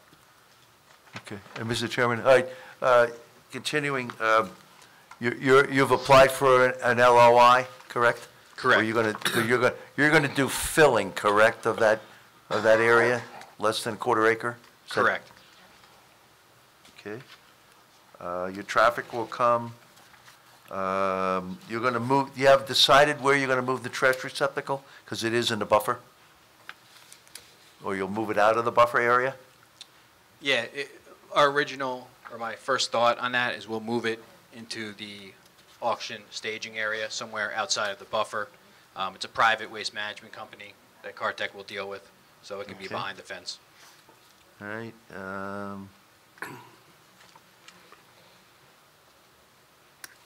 I think you addressed everything else right now. Are you going to address waivers for sidewalk? I can touch on that quickly. If you could read the requirements, I'll give the brief overview. I think the requirements, and I'm paraphrasing here, are about putting in a sidewalk along our site frontage on Route 33. There's no existing sidewalk anywhere in close proximity to our site, so we're requesting a waiver from that requirement. And you're asking for the waiver also for the private that goes from the building out to the street? Correct, for those same reasons. Okay, what about curbing? First of all, I think you're doing some Belgian block curbing, are you not? No, everything's concrete. Just concrete curb? Correct. All right, but you only do the driveway, correct? You're not doing along Route 33? Is that correct? So you're Correct. There's curbing along our site access drive, but we're not installing curbing. Not doing curbing across the entire frontage? So you Correct. need a waiver for that? Yes, and we are requesting that waiver. Okay. Are you gonna talk about the sign, or is someone else gonna talk about the sign? The architect will talk about the sign. But it's going to comply, but we're going to talk about it. Okay. And who's going to talk about the landscaping between the building and the parking lot? I can do this one quickly. We will add landscaping. I think it was in CME's comment about having some foundation plantings up in the front of the building where they're visible. We have a 8-foot wide sidewalk there. We have enough room to add some plantings, and we'll do so. So you're going to put plantings in, or are you going to just put decorative stone? We will put plantings in. Okay. Foundation And you'll work with them with Sherry on that? We will work with Sherry on that, Okay. yes. I would prefer just along the front, because that's what's visible. The rest of the area is enclosed in the auto auction staging area.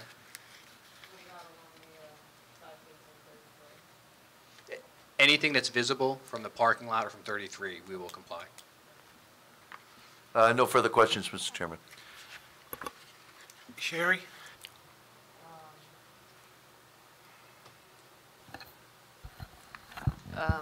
Some minor ones, but you have landscaping along the parking lot. They have to be increased to 3 feet to meet the ordinance. Will you do that one? Yes. All right. You have to ask for a waiver for to pay to the tree fund? Correct. Yeah, to explain to the board, the site is heavily wooded right now, and we were going to be over the maximum clearing fee regardless, so we requested a waiver from a detailed tree survey, and the applicant is just going to pay the maximum tree clearing fee per acre. You have a problem with that, Sherry? No, that's fine. They just have to provide calculations for Okay. that. So, your acreage of clearing. We will do that as With that part of maximum. resolution compliance. Okay. One of the ordinance comments was on buffering the dumpster, so, you do address it somewhat, but if you're moving the dumpster, that's not in full compliance with the buffering ordinance on the dumpster. And then I had some other minor comments. I'm assuming you'll comply with all of them? Yeah, the technical comments, no issue complying. Okay, good, thanks. Charles, you have any further? Might be something more for the operations, but Okay. is it feasible that you guys could run a solely online operation for the auction? Like have no visitors coming on site? No. No way? Okay. So there's no, you say it's only gonna be Mondays, you can't just have an online only auction on Tuesday, Wednesday, Thursday, or Friday? Okay. So you'd agree to do a condition being that one auction on Mondays only? Correct. Okay, that's it. Mr. Chairman, Yes, sir. I see catch basins along this right-hand side. What size, what style basin is that? I don't see it labeled. The catch basin elevations are called out on the grading plan, CG 101. But is it an A, an E, a B? There'll be B inlets B along inlets? the curb. So there is curb down this side? Right here. Correct. Oh, okay. That was my next question. Cuts, typical Bs. And that's the site plan for grading plan. Chair, I got one additional comment. Yes, sir. So, one of our comments in our original review letter was about plantings over top the septic system to the right of the parking area. In lieu of the plantings, would you agree to some type of solid vinyl fencing along that for screening purposes? So you're talking, Charlie, down by the septic area Yeah, here? between the septic and the Latvian Society. Yeah, for the extent of the septic, yes. I would say for the extent of your entire property line, since you need relief from a buffer. Yes. So, I think you should stop it at the front setback line, where the front setback comes out. But I do think you should run it along that entire lot line until that front setback. Okay, so up to 60 feet. In lieu of Okay. trees on the septic, run it vinyl fence down the property.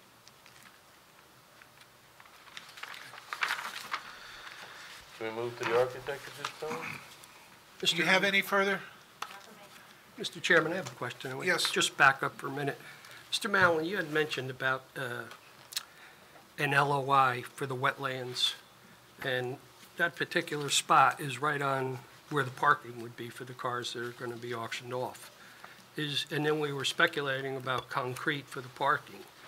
Does that particular spot make a problem?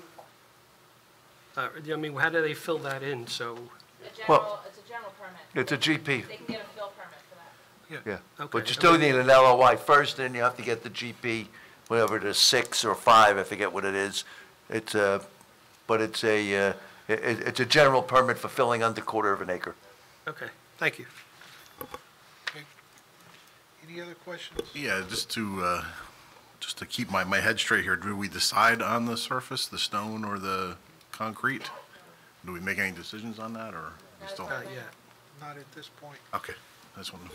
Thank you. Any other questions? Okay. At this point, I'd like to have our architect, Steve Radasti. He's already been sworn. Steve, you can put your qualifications on the record, and then we can mark your two exhibits. Okay, it's Stephen Radasti, and I'm a licensed professional architect in the state of New Jersey. I graduated with a Bachelor of Architecture degree from New Jersey Institute of Technology in 1992. I became licensed in New Jersey in 1996. I'm a principal at Perez and Radasti Associates, located in Cranberry, New Jersey. I presented in front of dozens of boards throughout the state of New Jersey. I've presented in front of Howell Township also before. We accept your credentials. Can you please mark the two exhibits that you brought this evening? Get to walk again. Tom, if you could help us with that one more time. I believe we're up to A18. Yes. Could you please describe what A18 would be, Steve? Yes. Sheet CS1 is Exhibit A18, and it's called Proposed Floor Plans and Elevations. And it's dated 10/26/2018. And this is a colorized version of the drawing that was originally submitted as CS1. Eileen, do we have drawings? And you've got 10, A19. They're not required. They were, Okay. And I have, Do we have them for the, they don't have them those small. for the board? Yes, that's Okay. Yeah, can we move that easel back over here? Sure. yes. Just put it on that. Actually, Matt's bringing it up here. Did we get A19? Is this better? Okay. So Exhibit A19 would be sheet CS2, which is proposed elevations, and it's dated 10/26/2018. And this is a colorized version of what was previously submitted. However, there are revisions to the freestanding sign, which I'll get into shortly. Okay. I'd like to start.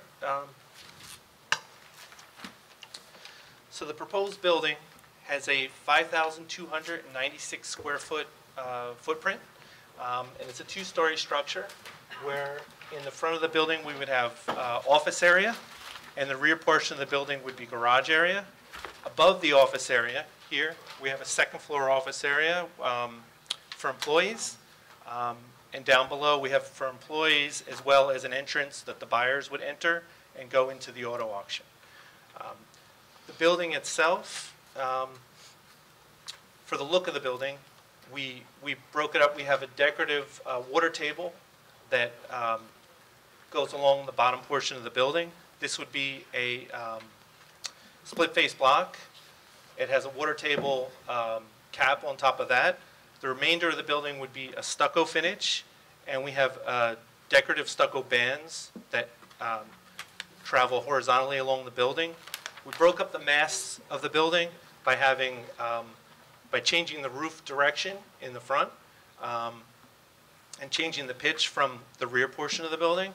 The roofing itself would be standing seam metal roofing. In the garage area, we would have 14-foot high, 14-foot wide overhead doors for the auction area. And then in the office area, we'd have aluminum frame metal windows that would be aligned from first floor to second floor. We also broke up the elevations by having a porch roof that extended around the front with the same standing seam metal roofing that we would have on the main part of the roof, as well as decorative returns. On the elevation, the south elevation, the elevation that's facing towards Route 33, we have non-internally illuminated signage that would be lit by 3 gooseneck lights that would be shining down on the sign. The sign would be a total of 40 square feet, approximately 3'9" in height and 10'8" in length. Now, those same materials and finishes would extend around the entire building to the north elevation, to the east elevation, and the west elevation. So we'd have the same exact treatment, colors, and finishes on all 4 elevations. The base course with water table, we would have the same stucco finish as well as decorative bands. Now, the bay doors, that's a drive-through aisle, correct? That is correct. The freestanding sign, originally the freestanding sign was slightly larger, and we've since wanted to comply. We made the sign, I believe originally, the sign was 7'8" in height, and we've since lowered it from 7'8" to 6 foot in height. The base of the sign previously was 2'1½", and we've lowered that down to 2 feet so that it complies with the ordinance. We've also lessened the square footage of the sign. It's down to 47 square feet, and it was previously 60 square feet. The sign will also be non-internally illuminated, and it would be lit by 3 LED gooseneck lights on either side of the sign. It's a double-face sign. And in the corner, on one of these decorative pilasters, we would have the street address in this corner. The materials and finishes would be the same as the building, so that it matches and it looks like it's part of the complex. Split face block, precast stone water table, stucco finish, and we would have a decorative cornice above. We made a point of having the building meet the requirements of Section 118-228, the Howell Township General Non-Residential Architectural Design Standards. And we made that by breaking up the elevation so that no portion of the elevation was blank, so that we had a base course, a middle course, as well as a cornice or top portion of the building. We also have jogs in the building that are 3 feet or more, as well as roofs that come out more than 3 feet that break up the facades. We've aligned the windows to comply with that portion of the ordinance, as well as the same approved materials and finishes. What about the foundation plantings? Did we address that? The foundation plantings, that would be by the site engineer. I was Okay. responsible for the building Is that going to itself. be, Sherry, did you address that as far as the foundation plantings? So they were gonna do it where it was visible, right, so. Okay. What about planters? I think they agreed to do foundation planting, so. Okay. Yeah, so that, yeah, he just said he wasn't gonna do them on the north side of the building since you can't see it Right. from the road. Okay. Okay. Go ahead. Any questions of the architect? Board, y'all have any questions? Start with Mr. Mallon. No, sir, no questions. Charles? Nothing. Sherry? Jen? Say that again? Oh, okay. I'm good, it's a miracle, I know. I was still waiting to I hear. think that they really That's did impressive, follow indeed. the ordinance. And, you know, between the different materials, the bay doors, they did break up the facade, and the other facade is not wide enough. Right. But I do think that they broke it up, and it's set back a pretty good distance from the road. My only question is the illumination of the sign.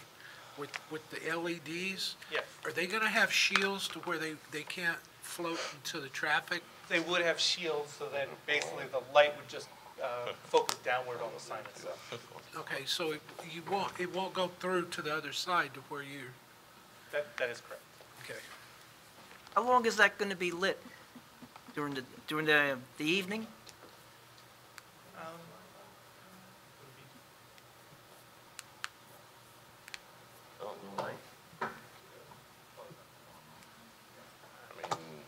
What would you prefer? I was just asking, but just in Well- case it does bleed into the road, so is Will it there a certain be, time? will there be I any, don't think they're gonna let us put lights that are gonna bleed into the road. I mean, we'll have a shield, we'll comply with the ordinance, and, Okay. it's only a small sign, I mean, we're not. Right, the wattage on the bulbs would be very small. I mean, they're LED lights, they're probably going to be, under 50 watts apiece. For the I know, I have 40 watts on my driveway and they blind you. But Yeah, we'll just- face just them the down bulb. so that they're not shining out. Okay, any other questions of the architect? Seeing none, Mr. Cohen? Yes, sir. At this time, I'd like to have our planner address the variance issues.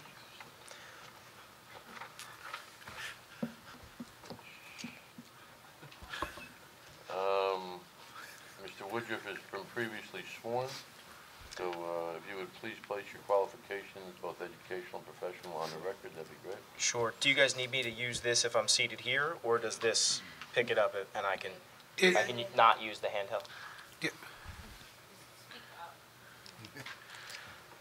Sure. Will do. So, just again for the record, my name is Greg Woodruff, Langen Engineering and Environmental Services. I have a license in professional planning current in the state of New Jersey, as well as am certified by the American Institute of Certified Planners. I have been at Langen for 13 years, testified before quite a number of boards, and been accepted as an expert in professional planning. I have a master's degree from Villanova University, a Bachelor of Science from Muhlenberg College, and like I said, have appeared before numerous boards throughout the state in the capacity as a professional planner. We accept your credentials. Thank you, Mr. Thank you. Chairman. Greg, would you please address the use variance that we have before us this evening? Sure. So with the board's indulgence, I know we've heard from quite a few professionals. I'm not going to drone on about the existing site and go through what the proposal is, because I think we've, heard quite a bit about that. The only thing, I just a little bit of a refresher about the zone that the site is in. Obviously, we're in the HD2 zone. HD2 zone is located to the west of the property. The residential zone to the east. The HD2 zone is also across 33, just to provide some context for the surrounding zones around the property, again, without beating a dead horse relative to the surrounding area.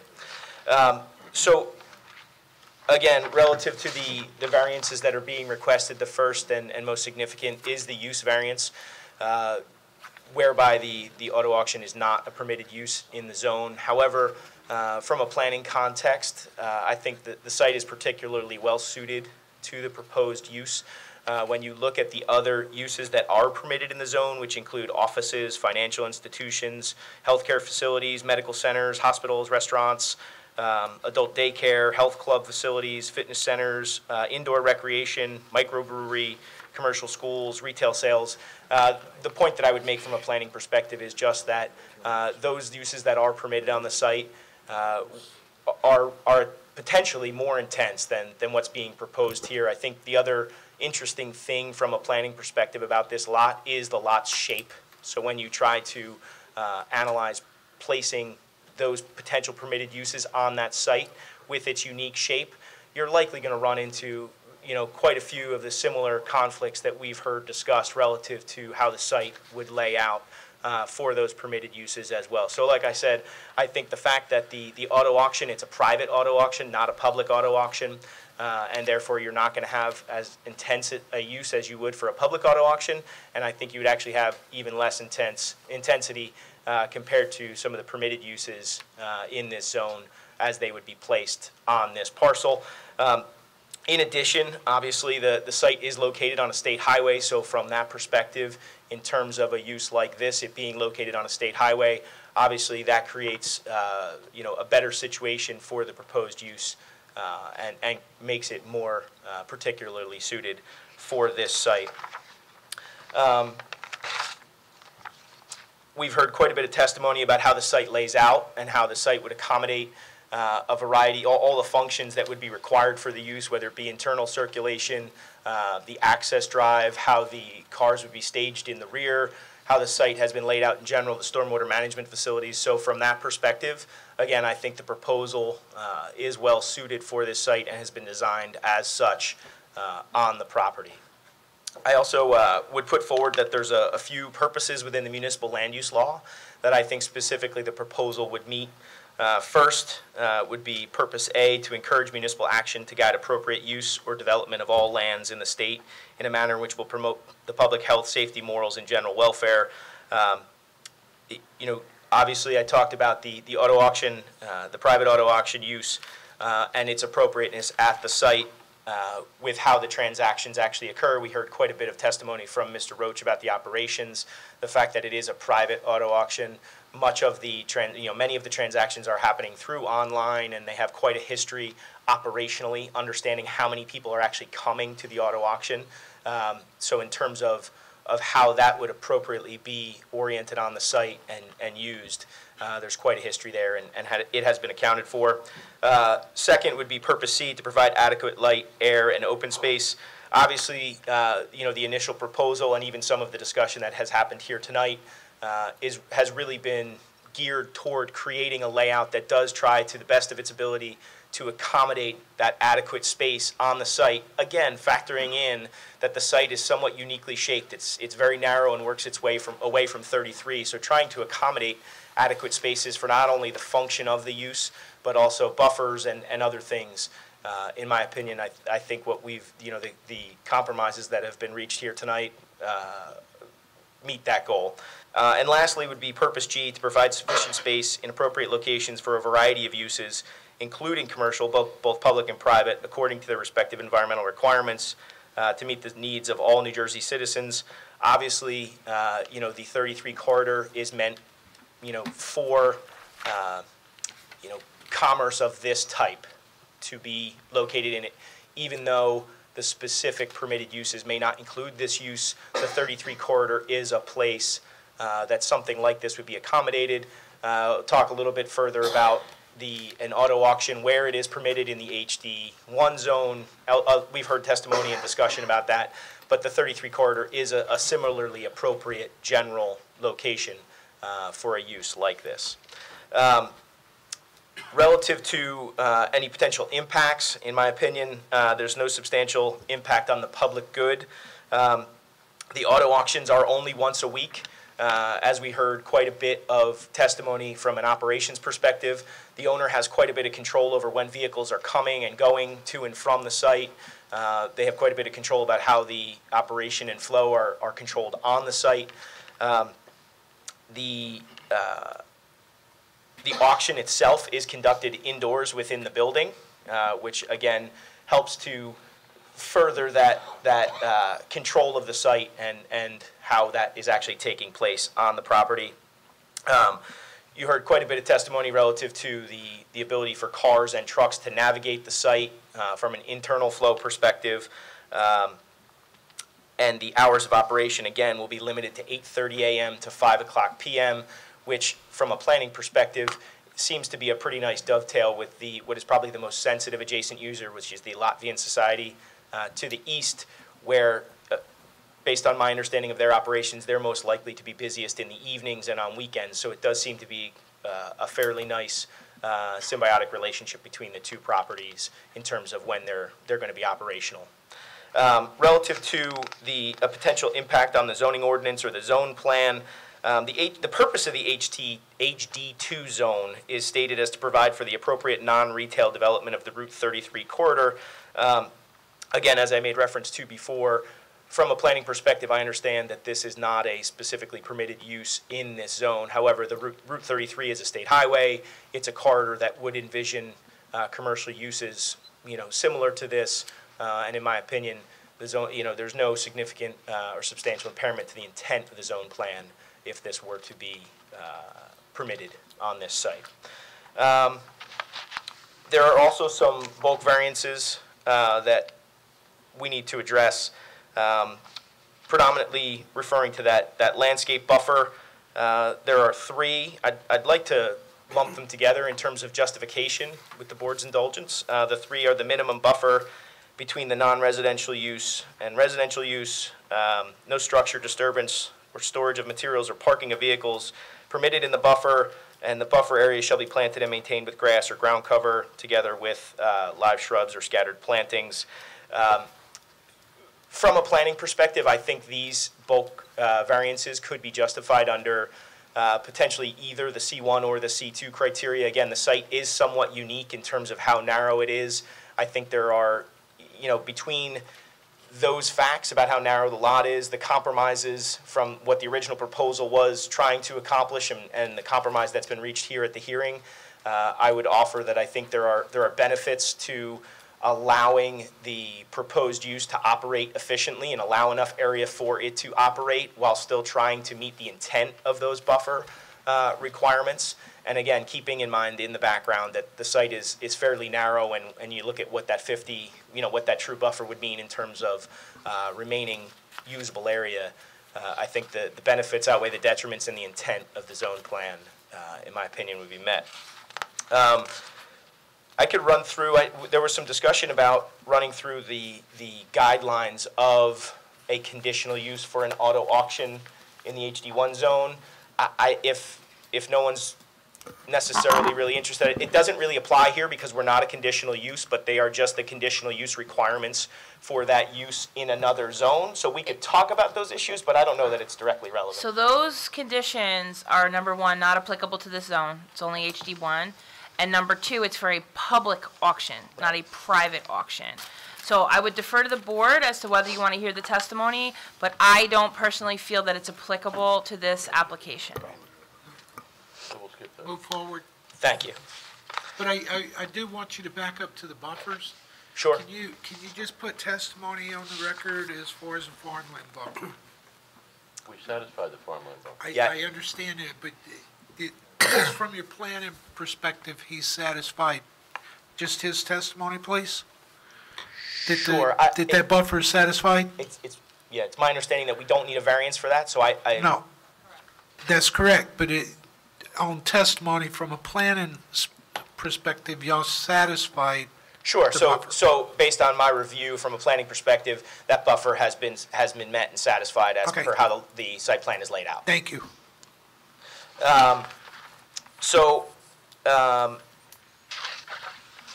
Relative to the bulk variances, again, in my opinion, I believe there's, based on them in totality, those bulk variances related to the buffer in totality, there's no substantial impairment or impact to the public good or the intent or purpose of the zone plan. As I mentioned, I believe there are benefits that are gained overall in terms of the site functionality and what those buffers are able to achieve, keeping in mind in the background that the site is uniquely narrow, and so those intents are satisfied.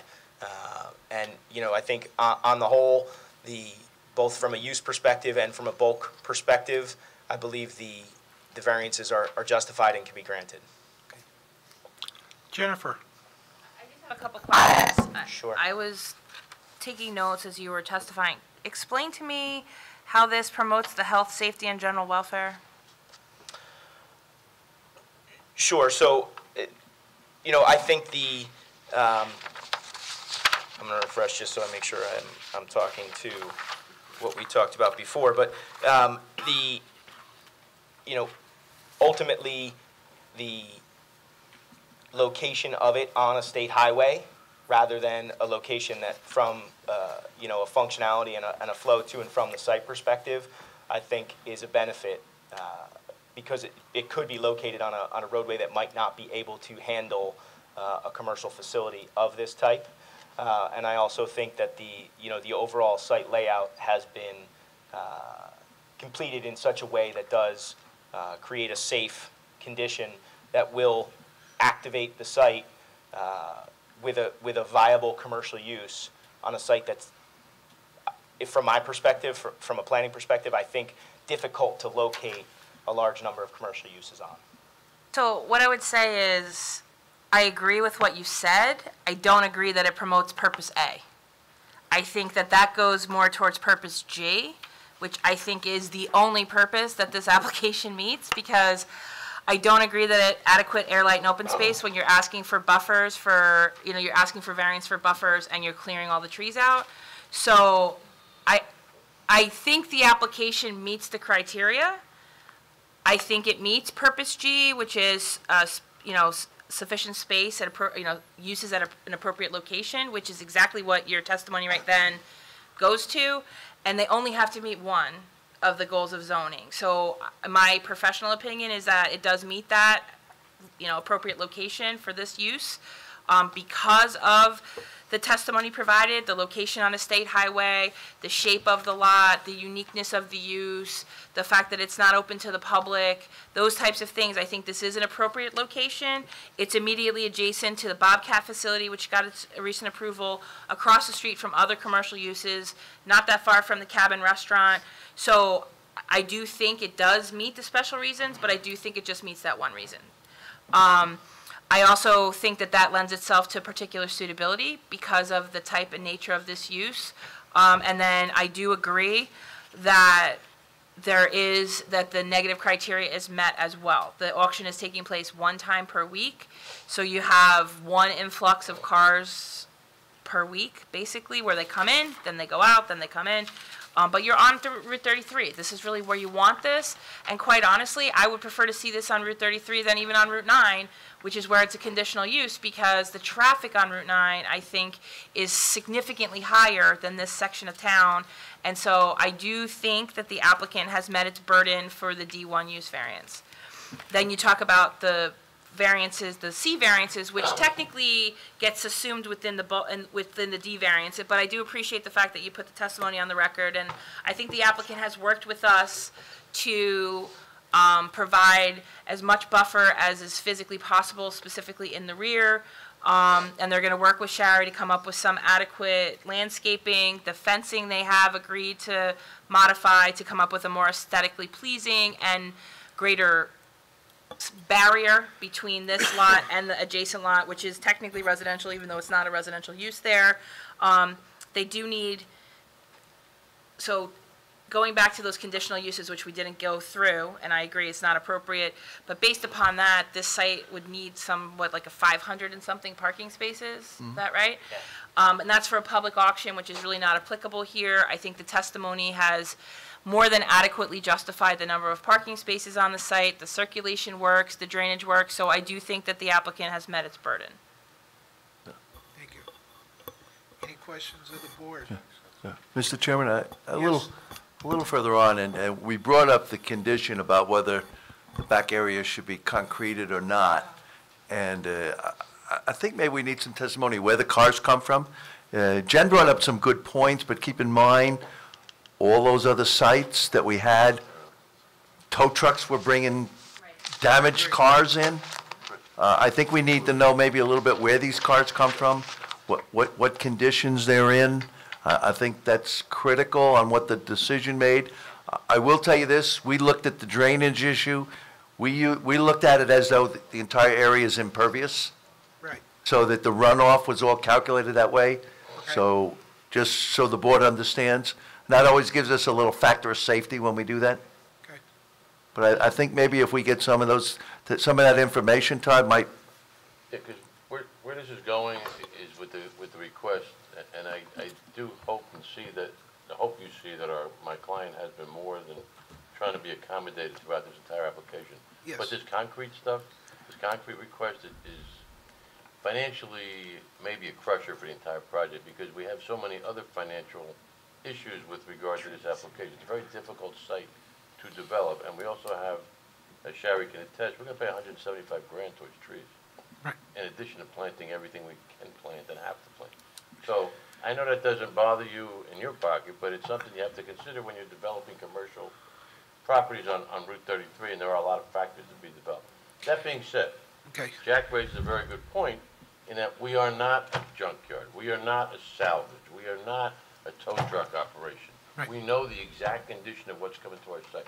So if we can let my client educate us all a little bit about the type of stuff they do, you might be more comfortable with our original proposal of the crushed data aggregate or whatever that stuff's called. I know I flew that. for. Can I just ask one question before you move into that? Yes, sir.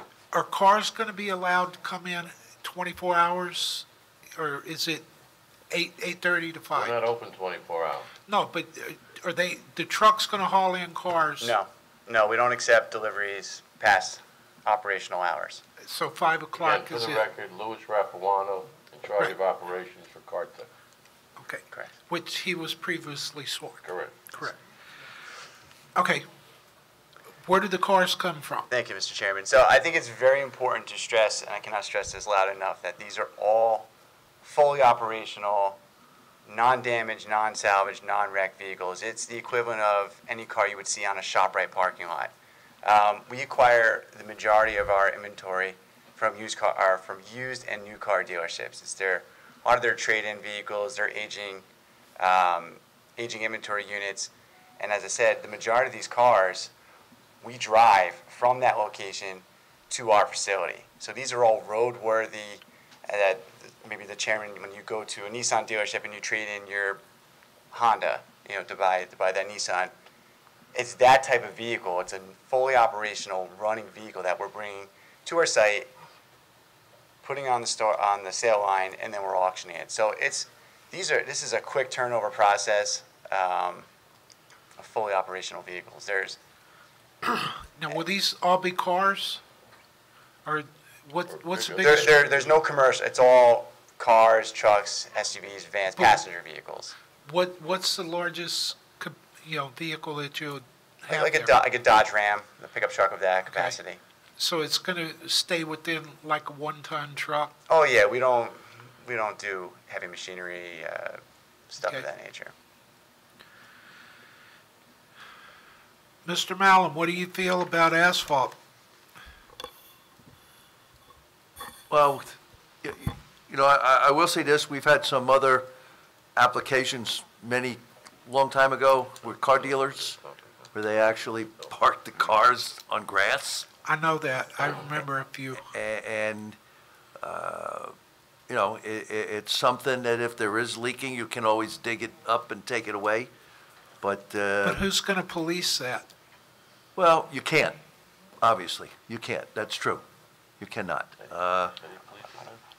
Asphalt, you could asphalt it. It's no different than if you put in a parking lot at a mall or a strip mall. Same thing. I mean, those cars sit there, the drip. Would that be feasible with asphalt paving, to your curb lines? How is that different than what we proposed now? Right now you have gravel or stone. So. You got a Oil DGA. does not penetrate through asphalt to go into the groundwater. Right. And I can appreciate the fact that All the cars are running, but, I have had cars in my driveway that have leaked crap on my driveway, and they still run too. So I don't know that the fact that they're running is really the primary. I mean, obviously, it's a factor because it's not a junkyard where you're going to have wrecked cars. But I just think that it's just a concern that I raised because you guys have been pretty consistent about that. Yep. So I would defer to you and to Jack with respect to what is appropriate.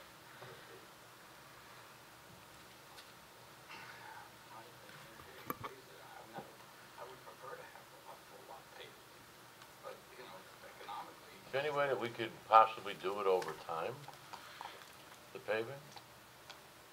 I'm going to refer to professionals on that.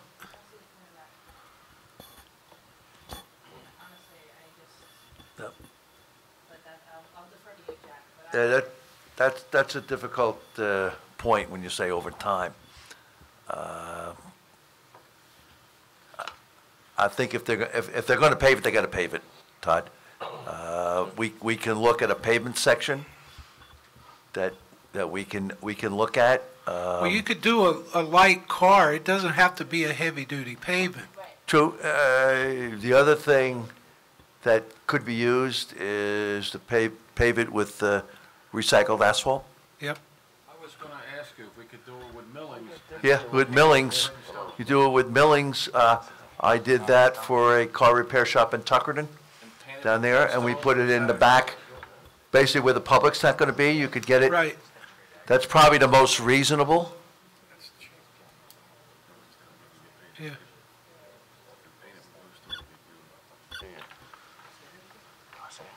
I missed what you said, that's what. We would agree, something like that, where it's potentially a reduced pavement section, which we can work on with T&M, it could be asphalt millings. It's not gonna be the full 2, 4, and 8 section, but if that takes away the concern that we do have an asphalt layer back there, that's something we're willing to consider. You know, we could put millings, you could put millings on it. It's not gonna give you the smoothest surface, Right. Put, but Put it a- does seal it and allow the runoff. I'm sure Tom has used it. Yeah, I mean, I have too. I've used it But- myself. I've used it sometimes on road widenings where they're very low traffic.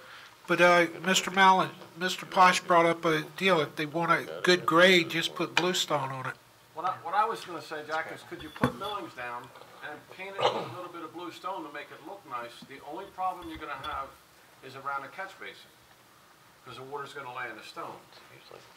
But if you could overcome that, the thing could look beautiful with a stone parking lot that would be impervious to something going through it.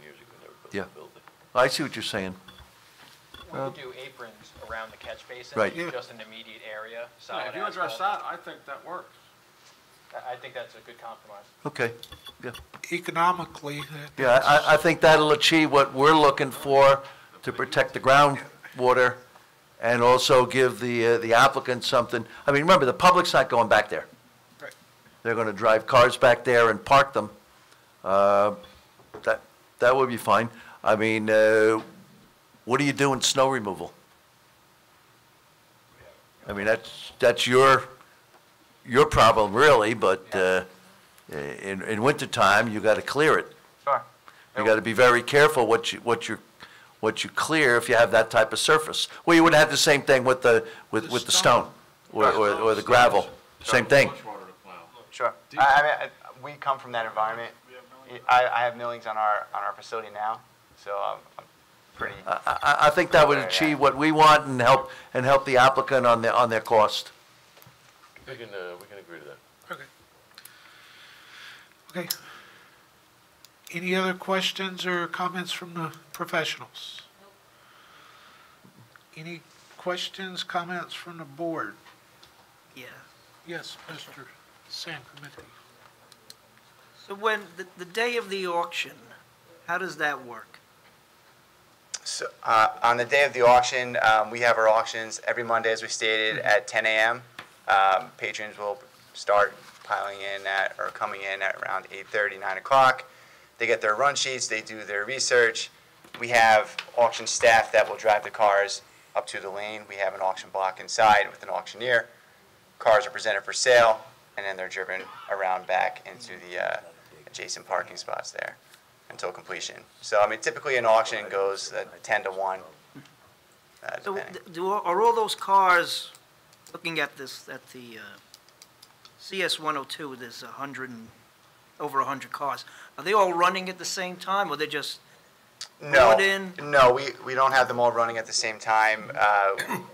As the auction staff goes to the car, they start the car and they bring it in.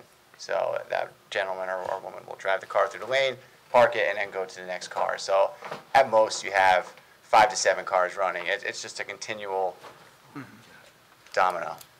So you said people come in early. Do they go into the back and look at the car if they're looking for a specific vehicle? No, we don't permit them to.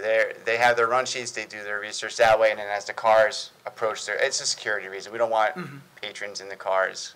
In our business, we've had problems with tampering of cars and stuff like that. So they do their homework online. We provide condition reports, stuff like that. So most of that pre-research is done like that through Carfax and pictures. And then when the auction ends on a Monday, so whatever spaces are filled, you just move the cars up, and then you're going to start getting deliveries, and they'll go into the back?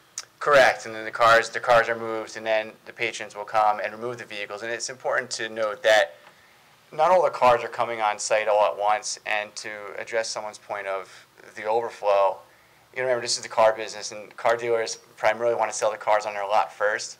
So a lot of times they'll hold their cars. So we get the majority of our cars later in the week. So it's a nice even out and in. That's all I have, thank you. You're welcome. And you don't own these cars? No, they're on consignment. Okay. Oh, wait, just one more question. Now, you said that if the car is not picked up by Thursday, then you penalize how does that work? We have incentives to promote payment on promptly. We offer, or we require payment and removal within 3 days from the date of sale, so that all cars have to be removed and paid by the end of the day Wednesday. If they're not, there's late fees and storage fees that are applied each additional day. You gotta remember, these are professional buyers. It's how they make their money, so they want to get the cars picked up and removed so they can turn a profit on their investment.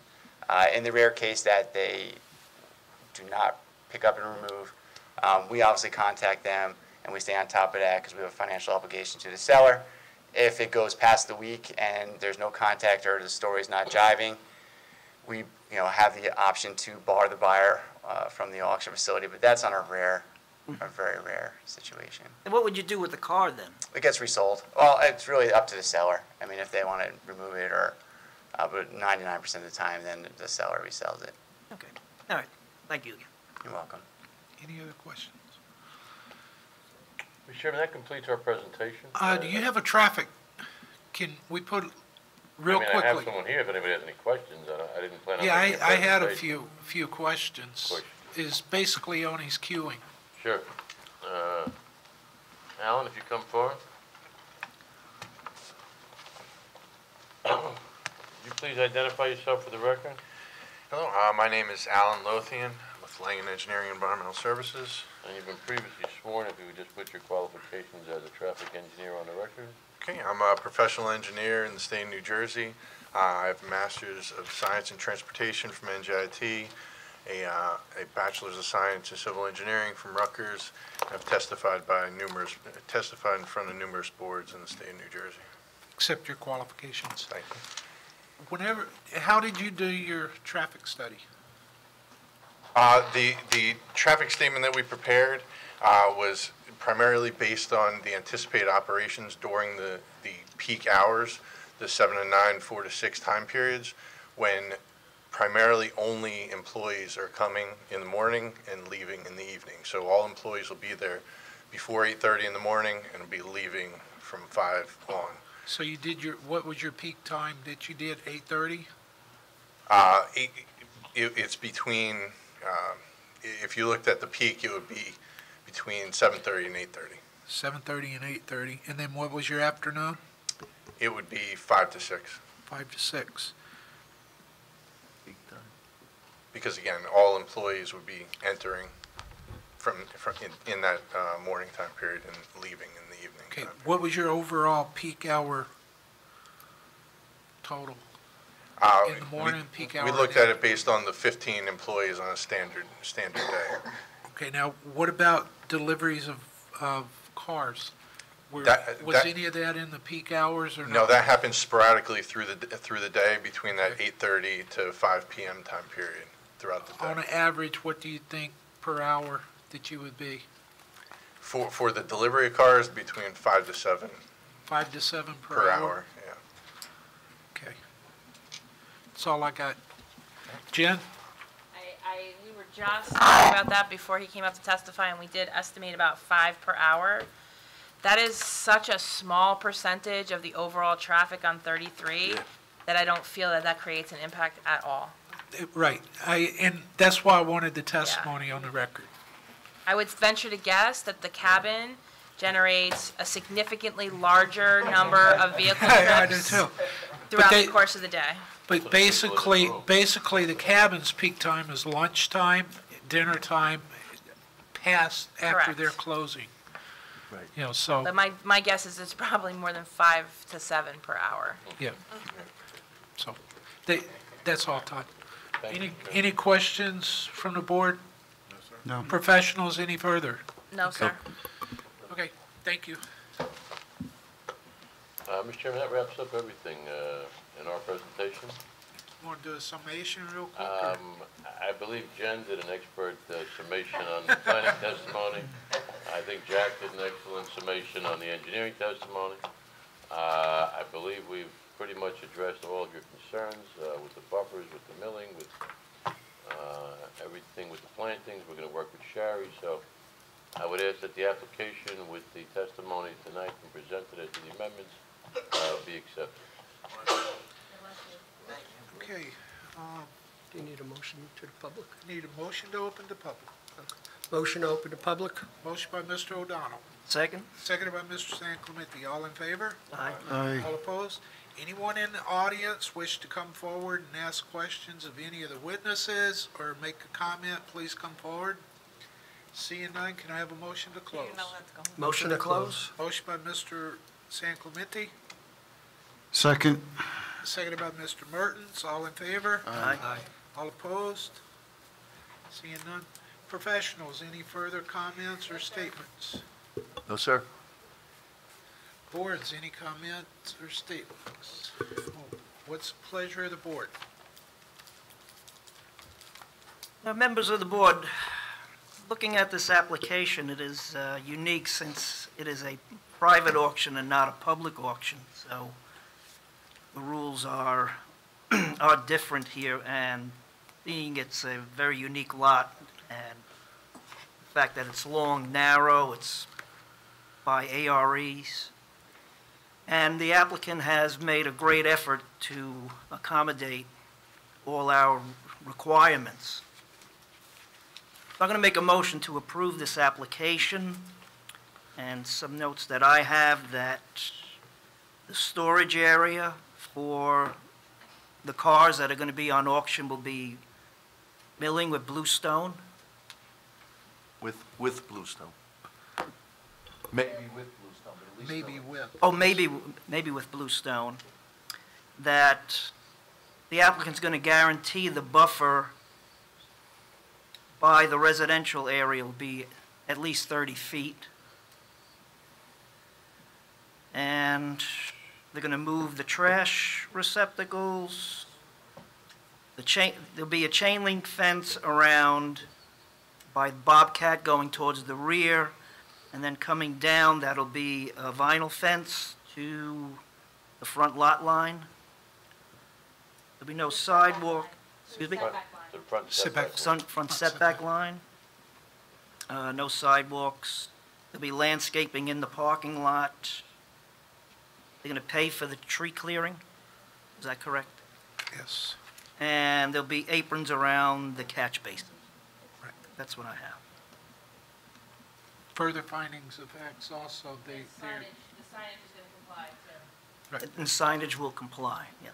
The other thing, if you would, the guardrail from the parking lot to the front detention basin Guardrail, in here, and then it's up to the state if they put the Okay. guardrail on. yes, so DOT will decide on Route 33 for a guardrail, Yep.